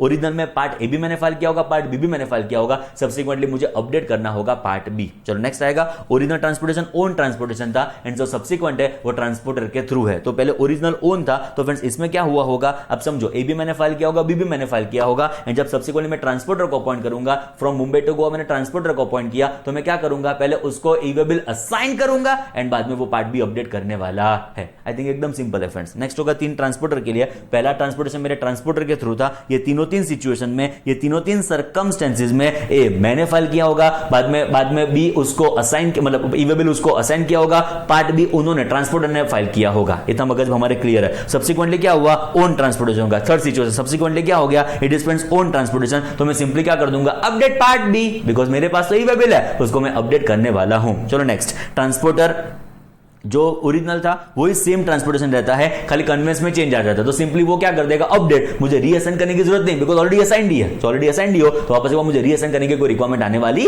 नहीं है। सिंपली वो क्या कर देगा friends? Update part B. Clear? Next last check करो, ट्रांसपोर्टर यहां पे जो था एंड यहां पे जो है वो बदल गया। ओए बाप रे बाप, ट्रांसपोर्टर चेंज हो गया, तो क्या करने का? अरे सिंपल, नए ट्रांसपोर्टर को कोई भी अपॉइंट कर सकता है, मैं भी अपॉइंट कर सकता हूं, ट्रांसपोर्टर भी अपॉइंट कर सकता है। जिसने भी उसको अपॉइंट किया वो इवेबल उसको असाइन करेगा, असाइन करने के बाद वो क्या कर देगा? Update part B. बोलो चकाचक, एकदम ready, crystal clear. I think सब कुछ पता चला फ्रेंड्स। क्लियर? चलो हाईएस्ट इंपॉर्टेंट एग्जाम पर्सपेक्टिव ये था आज के लेक्चर का, ये हार्ट था जो मैंने आपको एक्सप्लेन करने का ट्राई किया। देखो 2 ऑप्शन हमारे पास अवेलेबल है, जैसे मैंने आपको एक्सप्लेन किया। आइदर ऑप्शन क्या होगा? अपडेट पार्ट बी, और क्या होगा? Assign e-way bill number 2 another registered और enrolled transporter. I think you are getting my point. चलो नेक्स्ट चेक करो, ऑप्शन नंबर 1 जो मैंने एक्सप्लेन किया, where goods are transferred from one conveyance to another. एक कन्वेंस से दूसरे कन्वेंस में जब गुड्स का ट्रांसफर हो रहा है, द कंसाइनर और रेसिपिएंट, मतलब the person who is causing movement of goods, who has provided information in part A और the transporter before such transfer and further movement of goods, update details of conveyance in part B of e-way bill on the common portal. Simple words में हम क्या कर सकते हैं? Update मतलब own transportation होगा। सुनना केयरफुली, ओन ट्रांसपोर्टेशन होगा, मेरा ओन ट्रांसपोर्टेशन होगा ओरिजिनल, मेरा ओन ट्रांसपोर्टेशन होगा सब्सिक्वेंटली। मैं रिपीट करता हूं, मेरा ओन ट्रांसपोर्टेशन ओरिजिनल होगा, मेरा ओन ट्रांसपोर्टेशन सब्सिक्वेंटली होगा, तो मैं क्या कर दूंगा? Update part B. Similarly own transportation original transportation transporter का था, सब्सिक्वेंटली सेम ट्रांसपोर्टर सब्सिक्वेंटली भी सेम ट्रांसपोर्टर करता है, तो वो क्या कर देगा? Simply update part B. मैं रिपीट करूं, यहां पे सिचुएशन कौन सी फॉलो होगी पता है? It is situation first. आप चेक करते चलो, अपडेट कब करना है? फर्स्ट सिनेरियो में यहां पे अपडेट करना होगा, ये भी ऑन है ये भी ऑन है, तो सिंपली क्या करूंगा, अपडेट पार्ट बी। देखो ये same transporter, situation number 4 check करो, सिचुएशन नंबर 1 चेक करो, situation number 1 situation number 4, answer क्या आया था, ट्रांसपोर्टर था जो ट्रांसपोर्टेशन कर रहा था, एंड यहां पे सेम ट्रांसपोर्टेशन है, तो सिंपली क्या कर दूंगा, update part B. Similarly situation 3 check करो, ओरिजिनल ट्रांसपोर्टर था, सब्सिक्वेंटली मैं ट्रांसपोर्टेशन कर रहा हूं, तो सिंपली क्या कर दूंगा, अपडेट पार्ट बी। तो 3 सिचुएशन में हम अपडेट करने वाले हैं पार्ट बी। क्लियर? देखो first situation, third situation, fourth situation हम कर देंगे simply update part B. First, I think it was fourth and third, first third fourth situation हम सिंपली क्या कर देंगे, अपडेट पार्ट बी। चकाचक, एकदम रेडी। चलो सिचुएशन नंबर 2, ऑप्शन नंबर 2, देखो क्या हुआ।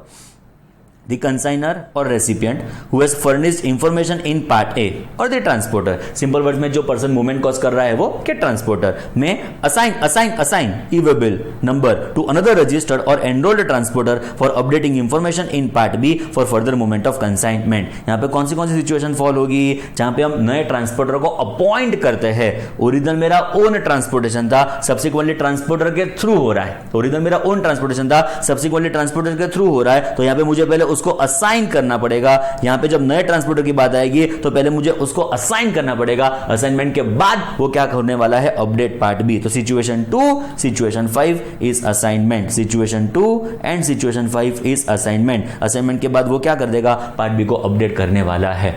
आई थिंक ये जो 2 ऑप्शंस है उससे बेटर आई थिंक चार्ट के थ्रू आपको जो क्लैरिटी आई होगी वो थोड़ी ज्यादा आई होगी फ्रेंड्स। क्लियर? तो ये चार्ट एक बार वापस ऐसी इच्छा हो तो वीडियो पॉज करके एक बार ध्यान से इसको मगज में एकदम फिट कर दो, इस सिचुएशन का वापस एक बार खुद से आंसर अराइव करने का ट्राई करो एंड बाकी आगे का वीडियो देखो फ्रेंड्स। आई थिंक होपफुली सब कुछ पता चला होगा। क्लियर? चलो अभी इसका एक छोटा सा एग्जाम्पल है जिसको हम यहाँ पे कंसिडर करेंगे, बहुत इंटरेस्टिंग, बहुत अच्छा एग्जाम्पल फ्रेंड्स। देखो क्या हुआ फ्रेंड्स, देखो कोई मिस्टर एक्स होगा कि कोई भी पर्सन होगा, ओके समझो कंसाइनर मतलब person causing movement of goods, हमारे लिए तो वो इंपॉर्टेंट होता है। तो फ्रेंड्स उसने क्या किया, पुणे टू गोवा ट्रांसपोर्टर ए को अपॉइंट किया, गोवा से कोची ट्रांसपोर्टर बी को अपॉइंट किया। बराबर समझना, पुणे से गोवा के लिए ए ट्रांसपोर्टर था, गोवा से कोची के लिए बी ट्रांसपोर्टर था। क्या ख्याल आ रहा है आपके मगज में, कैसे ई-वे बिल बनाया होगा? चलो शुरू हो जाओ। ट्रांसपोर्टर ए के लिए क्या हुआ होगा, पार्ट ए किसने फाइल किया होगा, person causing movement of goods, person causing movement of goods. Friends part B पहले ट्रांसपोर्टर को असाइन किया गया होगा, असाइन करने के बाद ट्रांसपोर्टर ने पार्ट बी फाइल किया होगा। तो सिंपल वर्ड्स में पार्ट बी किसने फाइल किया होगा, ट्रांसपोर्टर। बट फ्रेंड्स ट्रांसपोर्टर कैसे फाइल करेगा, तो पहले उसको मैं ट्रांसपोर्टर आईडी लिख के उसको असाइन करूंगा, असाइनमेंट के बाद वो पार्ट बी फाइल करने वाला है, असाइनमेंट के बाद वो पार्ट बी फाइल करने वाला है। क्लियर? चलो इतना हमारे मन में क्लियर हो गया। तो part a person causing movement ने फाइल किया होगा, पार्ट बी ट्रांसपोर्टर ए ने फाइल किया होगा। रेडी? चलो गोवा से कोची, बरोबर समझना, गोवा से कोची हम ट्रांसपोर्टर बी को अपॉइंट करते हैं, ट्रांसपोर्टर बी को अपॉइंट करते हैं। तो फ्रेंड्स इस सिनेरियो में पार्ट ए वापस फाइल करने की रिक्वायरमेंट आने वाली नहीं है। हम क्या करेंगे, पार्ट बी को पहले असाइन करेंगे। असाइन किसको करेंगे, ट्रांसपोर्टर बी को असाइन करेंगे। हम पार्ट बी पहले असाइन करेंगे ट्रांसपोर्टर बी को, एंड ये ट्रांसपोर्टर बी क्या करेगा, जैसे मैंने उसको असाइन किया ना, वो जो ट्रक से गुड्स का ट्रांसपोर्टेशन करता होगा उसकी डिटेल्स पार्ट बी में अपडेट कर देगा। तो बाद में ट्रांसपोर्टर बी क्या करेगा, he would be updating part B.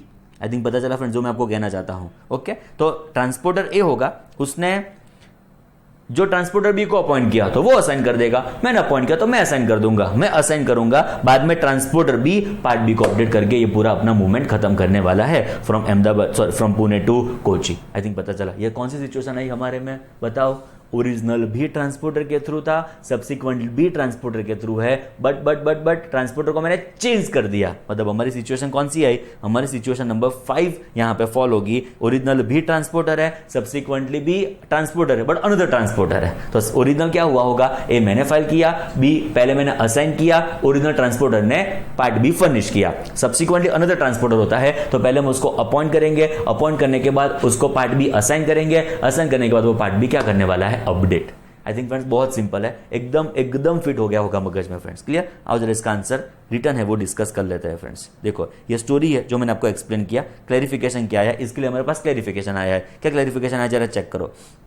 It is clarified that in such scenario only one e-waybill will be required. तो फ्रेंड्स e-waybill तो एक ही होने वाला है जैसे आपको पता ही है friends. Now part A can be filed by consigner and then e-waybill will be assigned by consigner to transporter. मुझे आपको word to word crystal clear clarity आए ऐसा समझाना है, आपका फोकस बहुत रिक्वायर्ड। जैसे मैंने आपको पहले भी बताया, कंसाइनर पहले पार्ट ए फाइल करेगा एंड ई-वे-बिल असाइन करेगा ट्रांसपोर्टर ए को। तो यहां पे ई-वे-बिल को असाइन किया होगा पहले ट्रांसपोर्टर ए को, एंड ट्रांसपोर्टर ए ने क्या फाइल किया होगा, अब पार्ट बी उसने फाइल किया होगा। आगे चेक करो क्या हुआ।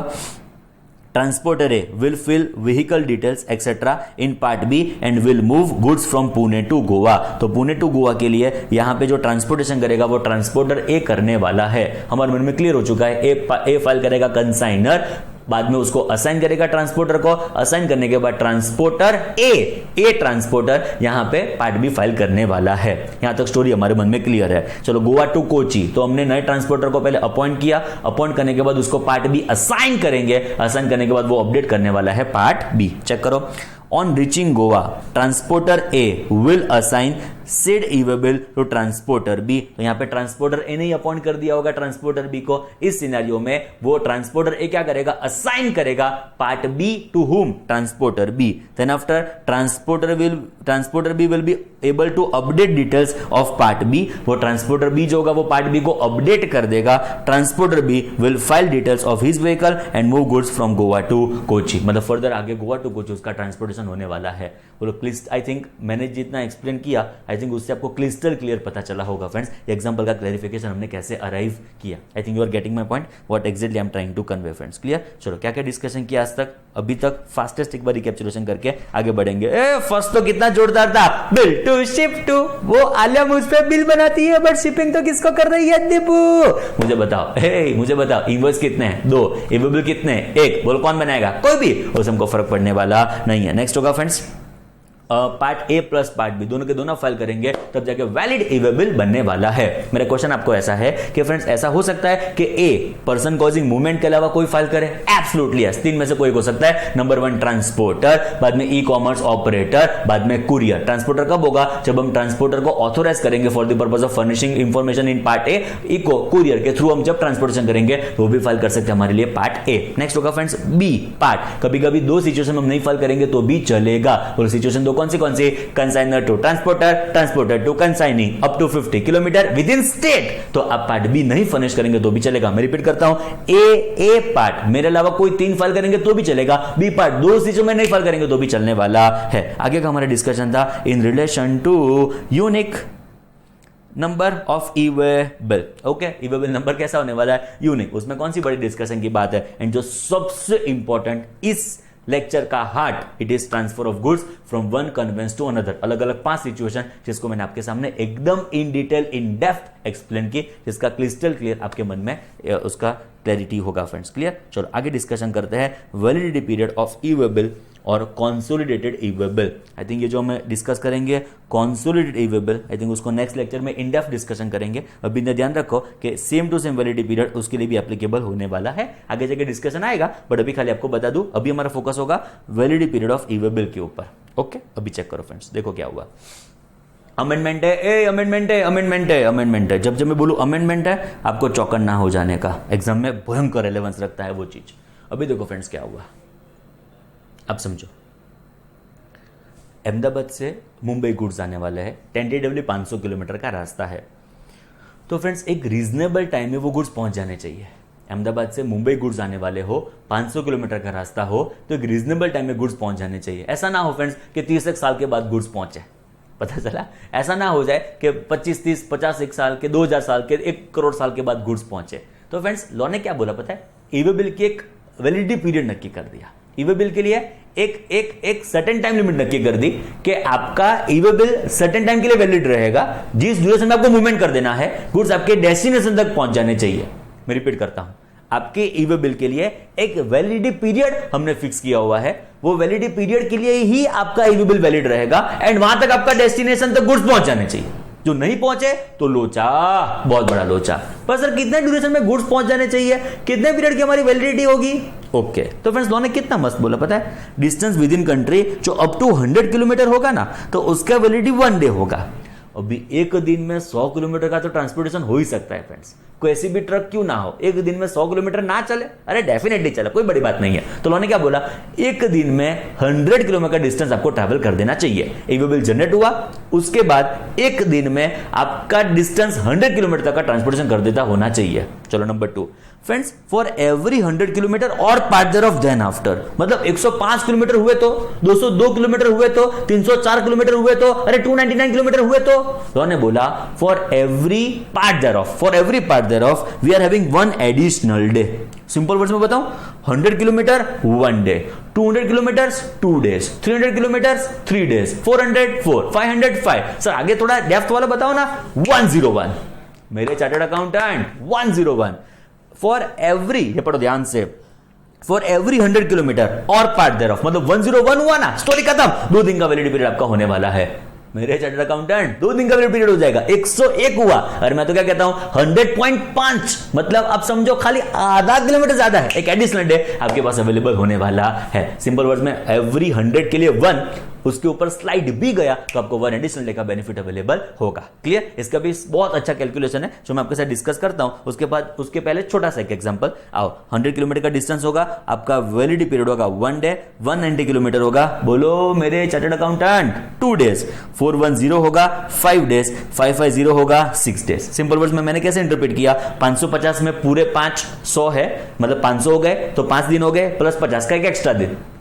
Getting my point? यहां पे 410 है तो 400 मतलब 400 पूरे है, एंड जो 10 हुआ उसका 1 additional day, 190 it is 2। I think you are now exactly getting my point.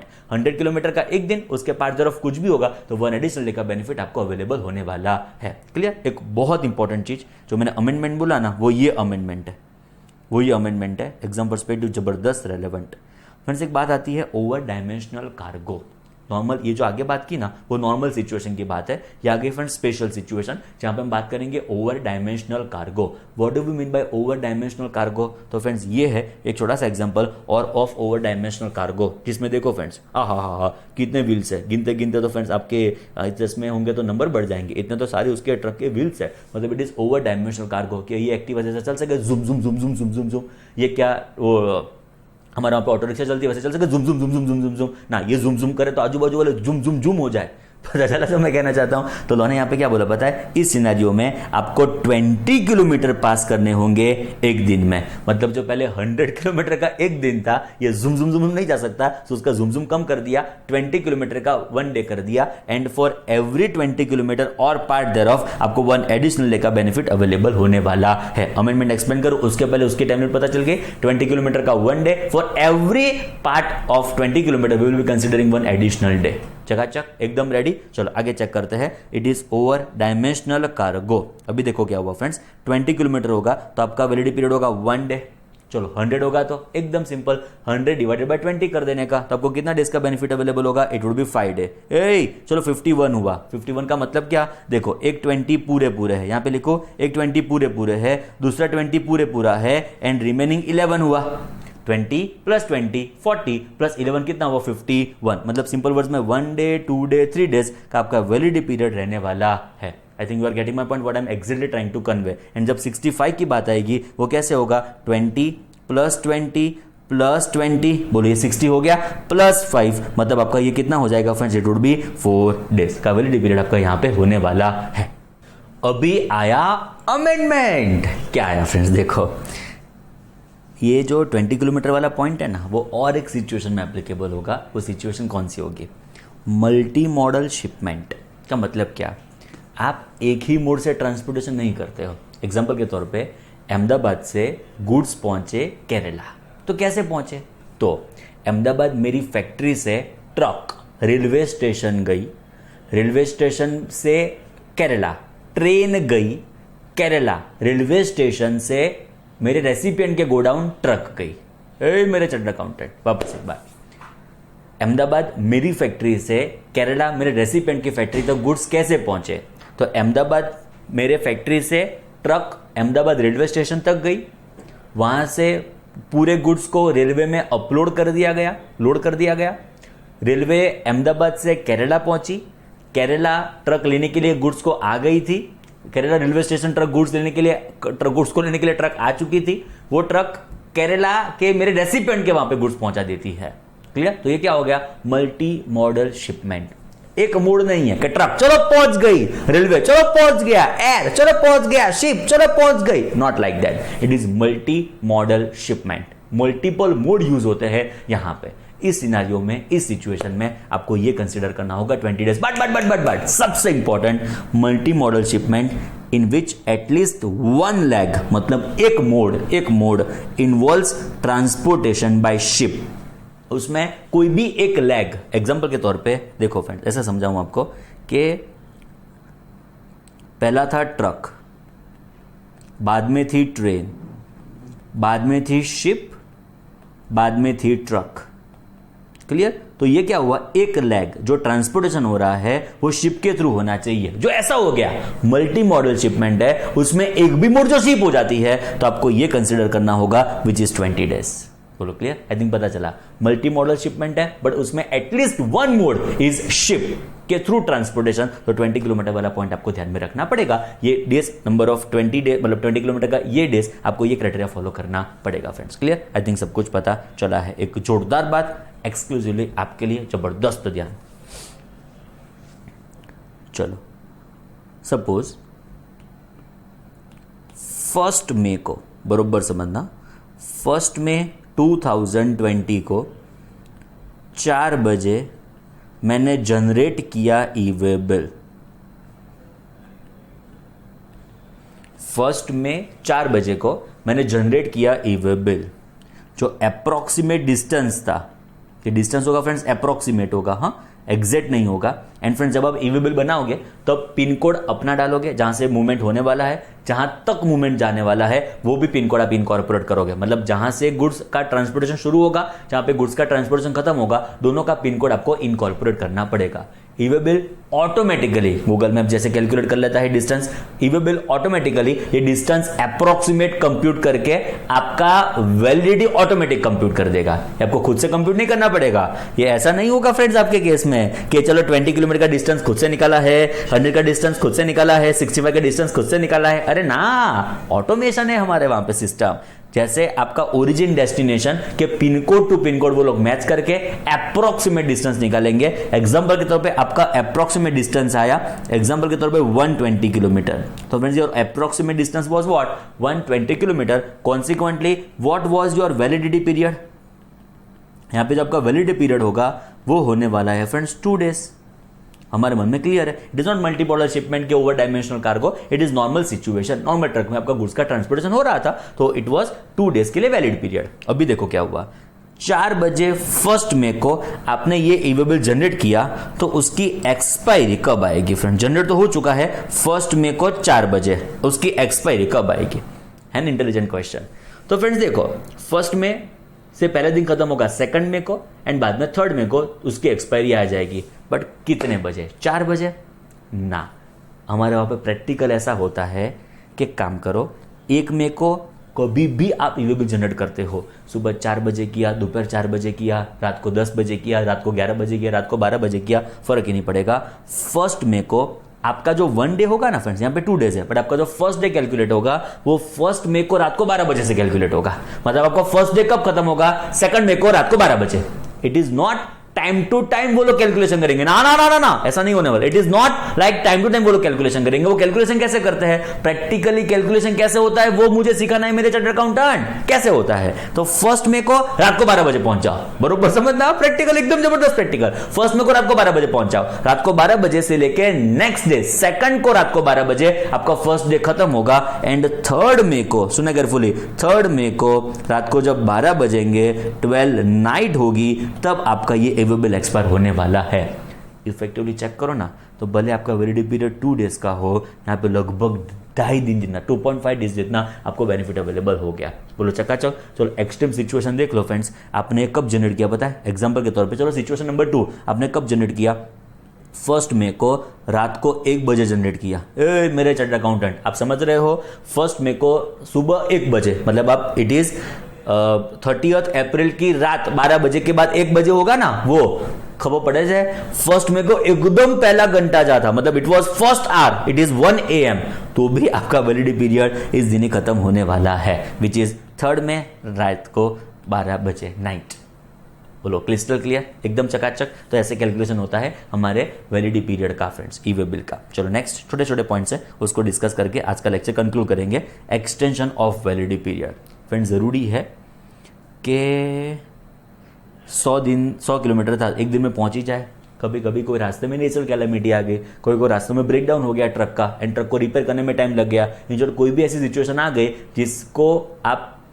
जिसको थोड़ा टाइम लग गया आपके गुड्स पहुंचाने में, उस सिचुएशन से आप एकदम टाइम लिमिट में जो गुड्स पहुंचने चाहिए वो नहीं पहुंच सके, तो क्या करने का फ्रेंड्स, जब आपके गुड्स रास्ते में होंगे एंड कोई रीजन से इस टाइम में नहीं पहुंच सकते हैं, आपके एक्सपायरी के पहले सपोज वो नहीं पहुंच सकते, तो फ्रेंड्स आपको एप्लीकेशन करनी होगी for the purpose of its extension. ऐसा कोई रिजिडिटी नहीं है, पहुंच ही जाना चाहिए ना, तो कैसे पहुंचे, अरे है बरोबर है, पहुंच जाना चाहिए, एक्सपायरी हमारे पास है बरोबर है, बट उसको आप एक्सटेंड भी करवा सकते हो, आपके पास उसके रीजन होने चाहिए, रीजन आप प्रोवाइड करो, उसका एक्सटेंशन भी आप ग्रांट कर सकते हो, और उसका मतलब उसका एक्सटेंशन के लिए भी आप एप्लीकेशन कर सकते हो, चिंता करने की जरूरत नहीं है। तो ऐसा क्वेश्चन आ सकता है, whether e way bill can be extended, बोलो यस। आप जरा डिस्कस करते हैं, where under circumstances of exceptional nature including transshipment, goods cannot be transported within validity period of e-way bill. What is transshipment? का मतलब कन्वेंस चेंज हुआ, transshipment का मतलब एक कन्वेंस से दूसरे कन्वेंस में गुड्स गए, तो इट इज पॉसिबल कि ये तो पहुंच जगह था, दूसरा कन्वेंस आया नहीं था, तो क्या करे, इस सिचुएशन में डिले हो सकता है, जेन्युइन केस है, तो क्या होगा, the transporter may extend the validity period after updating details in part B if required. मतलब जो ट्रांसशिपमेंट होगा तो पार्ट बी अपडेट करना पड़ेगा, एंड आप एप्लीकेशन करके उसको एक्सटेंड भी करवा सकते हो। ध्यान से बरोबर समझना, हाईएस्ट इंपॉर्टेंट ये है फ्रेंड्स, बट उतना पढ़ने के पहले ये पढ़ना पड़ेगा। Transporter can extend validity of e-way bill if consignment is not being reached to the destination within validity period due to exceptional circumstances like natural calamity, law and order issue, transshipment delay, accident of conveyance etc. कोई reason से आपके destination तक goods ना पहुंच पाए, ऐसी absolutely possibility हो सकती है friends. Now he need to explain this reasons in details while extend the validity period. जब भी आप एक्सटेंशन के लिए एप्लीकेशन करोगे उसमें लिखना पड़ेगा क्यों डिले हो गया है आपसे, रीजन यूड टू मेंशन के why there was delay in मतलब reaching the destination. This option exam perspective जबरदस्त इंपॉर्टेंट, एमसीक्यू में भी आ सकता है, आपका ध्यान सखत required. This option is available for extension of e-way bill before 8 years, not years, before 8 hours and after 8 hours of expiry of validity। Friends ये आपकी वैलिडिटी खत्म होगी ना, मैंने क्यों बताया रात को 12 बजे खत्म होगा, प्रैक्टिकल क्यों डिस्कस किया, बिकॉज इसके 8 घंटे पहले उसके 8 घंटे बाद यही विंडो आपके पास अवेलेबल होगा for the purpose of extension. मतलब शायद आपको पता होगा कि पहुंचने वाला नहीं हूं, तो 8 घंटे मतलब 8 घंटे तक आपको पता होना चाहिए कि गुड्स पहुंचने, मतलब विद इन 8 आवर्स आपको पता चल जाएगा कि पहुंचने वाला हो कि नहीं पहुंचने वाला, एक्सटेंशन की एप्लीकेशन कर सकते हो। शायद वो आपने भूल गए, शायद आप भूल गए 12 बजे से एग्जाम्पल के तब भूल गए, तो नेक्स्ट 12 बजे के सब्सिक्वेंट 8 घंटे में भी आप एक्सटेंशन की एप्लीकेशन कर सकते हो। सिंपल वर्ड्स में आपको बता दूं तो फ्रेंड्स देखो 12 बजे आपका ये प्रोग्राम खत्म होगा, एक्सपायरी का प्रोग्राम खत्म होगा, उसके 8 घंटे पहले उसके 8 घंटे बाद, सिंपल वर्ड्स में ऑनेस्टली बताऊं तो 12 बजे का मतलब 4 बजे, ओके उसमें 8 ऐड कर देंगे तो ये हो जाएगा, एंड सुबह लेटर से 8 बजे तक, सुबह 8 बजे तक यही आपका विंडो अवेलेबल होगा for the purpose of extension. Simple words में एक्सटेंशन पॉसिबल है इन exceptional circumstances, but exam perspective जबरदस्त इंपॉर्टेंट क्या, उसके एक्सपायरी के 8 घंटे पहले उसके 8 घंटे बाद ही आप एप्लीकेशन कर पाएंगे for the purpose of extension. Clear? चलो एक जोरदार अच्छी सिचुएशन है जो एक्सप्लेन करके आज का लेक्चर हम कंक्लूड करेंगे। फ्रेंड्स देखो क्या हुआ है, एग्जांपल मैं आपको बताऊं, मैं ना फ्रेंड्स देखो ट्रांसपोर्टर के थ्रू ट्रांसपोर्टेशन कर रहा हूं, बहुत अच्छा एक्सप्लेनेशन है, बहुत मजा आएगी फ्रेंड्स आपको, एकदम सिंपल है, आपके जितना एकदम सिंपल स्वीट। अभी देखो क्या हुआ ऐसा कि मैंने ट्रांसपोर्टर के थ्रू ट्रांसपोर्टेशन किया, तो फ्रेंड्स देखो पार्ट ए किसने फाइल किया होगा, अरे पार्ट ए मैंने फाइल किया होगा because I am the person causing movement of goods. जिस पर्सन ने मूवमेंट कॉज किया वो क्या फाइल करने वाला है, पार्ट ए। अभी देखो पार्ट ए फाइल करके मैं पार्ट बी असाइन कर दूंगा ट्रांसपोर्टर को, पार्ट बी मैंने असाइन कर दिया ट्रांसपोर्टर को, असाइन करने के बाद वो ट्रांसपोर्टर होगा वो पार्ट बी फाइल करने वाला है। ट्रांसपोर्टर होगा वो फ्रेंड्स पार्ट बी फाइल करने वाला है। मगज में सिचुएशन क्लियर? पहले मैंने ए पार्ट फाइल कर दिया, बाद में पार्ट बी को असाइन कर दिया and part B transporter file करने वाला है। हुआ क्या फ्रेंड्स, देखो मैंने फ्राइडे को पार्ट ए फाइल कर दिया, फ्राइडे को ही मैंने पार्ट बी असाइन कर दिया, गुड्स शायद उसके पास पहुंच गए होंगे एंड ट्रांसपोर्टर ने मतलब फ्राइडे के बाद जो आएगा सैटरडे, संडे, मंडे को पार्ट बी फाइल करके फर्दर ट्रांसपोर्टेशन शुरू किया। आप समझ रहे मेरी बात? पार्ट ए मैंने फ्राइडे को फाइल कर दिया था, बाद में पार्ट बी इमीडिएटली उसको असाइन भी कर दिया। ट्रांसपोर्टर ने पार्ट बी कब फाइल किया? मंडे को फाइल किया एंड मंडे को वो ट्रांसपोर्टेशन फर्दर शुरू करता है। मंडे को ही हमारा मतलब ईवे बिल जनरेट हुआ, बिकॉज जनरेट होने के लिए part A plus part B दोनों जरूरी है, तो ही जनरेट होगा हमारा ईवे बिल। तो पार्ट बी वो मंडे फाइल करता है एंड उसका फर्दर ट्रांसपोर्टेशन शुरू करता है। तो फ्रेंड्स क्वेश्चन ऐसा आता है, हमने जो भी वैलिडिटी कंप्यूट की 1 day 2 day based upon number of kilometres, तो वो फ्रेंड्स कहां से कैलकुलेशन होगा, उसका कंप्यूटेशन कहां से होगा? फ्राइडे से होगा कि मंडे से होगा? कितना logical. What is valid e-way bill? Part A plus part B, जब मैं दोनों के दोनों फाइल करूंगा वो क्या होने वाला है? मेरा वैलिड ईवे बिल। तो फ्रेंड्स मेरे जो नंबर ऑफ डेज होंगे वैलिडिटी के वो कहां से कंप्यूट होंगे? ऑब्वियसली फ्रेंड्स हर एक सिचुएशन में वो मंडे से कैलकुलेट होंगे, बिकॉज जब तक मैं पार्ट बी नहीं फाइल करता हूं, जब तक मैं पार्ट बी नहीं फाइल करता हूं तब तक मेरा वैलिड ईवे बिल जनरेट ही नहीं होता है। वो जनरेट ही नहीं होता है तो मेरा वैलिडिटी भी वहां से शुरू होने वाला नहीं है। मतलब जो दिन पार्ट बी मैं फाइल करूंगा, फर्निश करूंगा, उसके रात को 12 बजे से मेरा फर्स्ट डे ने, सेकंड डे ने, थर्ड डे जो भी मेरा वैलिडिटी होगा अकॉर्डिंग उसका कैलकुलेशन होगा। ये क्लैरिफिकेशन है। आओ जरा एक बार डिस्कस कर लेते हैं। Consider a situation where consignor hands over his goods for transportation on Friday to transporter. तो मैंने फ्राइडे को दे दिया ट्रांसपोर्टर को। However, assigned transporter starts movement of goods on Monday. तो मंडे उसने पार्ट बी फाइल किया, उसने फर्दर मूवमेंट शुरू किया। How would the validity of e-way bill will be calculated in such situations? Validity period हमारा कैसे calculate होगा? बोलो फ्राइडे से होगा क्या मंडे से होगा? अरे ऑब्वियसली मेरे चार्टर्ड अकाउंटेंट मंडे से होने वाला है। चलो चेक करो। It is clarified that validity period of e-way bill starts only after details in part B are updated by transporter for the first time. जब पहली बार पार्ट बी फाइल किया जाता है वहां से हमारा वैलिडिटी पीरियड शुरू होने वाला है। In the given situation, consignor can file details in part A on Friday and hand over his goods to the transporter. When the transporter is ready to move goods, then he can file what? Part B, that is assigned transporter can file details in part B on Monday and validity period of e-way bill will start only and only from where? Monday. तो हमारा valid e-way bill जब से शुरू होता है, मतलब जब generate होता है, पार्ट बी फाइल किया जाता है तब वैलिड होगा एंड वहां से हमारा ये पर्टिकुलर जो भी नंबर ऑफ डेज का कैलकुलेशन होगा वो होने वाला है। क्लियर? बोलो एकदम सिंपल। तो फ्रेंड्स जो एकदम इंपॉर्टेंट था, जो इस चैप्टर का हार्ट था, वो मैंने आपके साथ डिस्कस कर दिया, which is transfer of conveyance. कौन से टॉपिक्स हमने देखे? एक फास्टेस्ट रिकैप्चुलेशन करना हो तो हमारी जर्नी शुरू हुई थी billed to ship to. Next हमने डिस्कस किया आज के लिए पार्ट ए हमारे लिए, मतलब हमारे अलावा person causing movement of goods के अलावा 3 और कोई लोग फर्निश करेंगे तो भी चलेगा। पार्ट बी 2 सिचुएशन में नहीं फाइल करेंगे तो भी चलेगा, जिसका डिस्कशन हमने खत्म किया। Next was unique e-way bill number हमारे पास अवेलेबल होगा। ट्रांसफर ऑफ गुड्स जो इस चैप्टर का हार्ट है, बरोबर समझना, जबरदस्त इंपॉर्टेंट। हमने इसका चार्ट ड्रॉ किया। मेरी इच्छा है दिल से आप खुद से एक बार इसका चार्ट ड्रॉ करना, 5 सिचुएशन खुद से एक बार सोच लेना, इसका आंसर बाजू में खुद से लिख देना फ्रेंड्स। एंड लास्ट हमने जो डिस्कस किया, it was validity period of e-way bill including its amendment and extension of e-way bill. बोलो clear? Then thank you so much. Hopefully सब कुछ आपको पता चला होगा। सब्सिक्वेंट सेशंस में हम ईवे बिल के आगे का डिस्कशन करेंगे friends. Thank you so much. All the very very best. Thank you friends.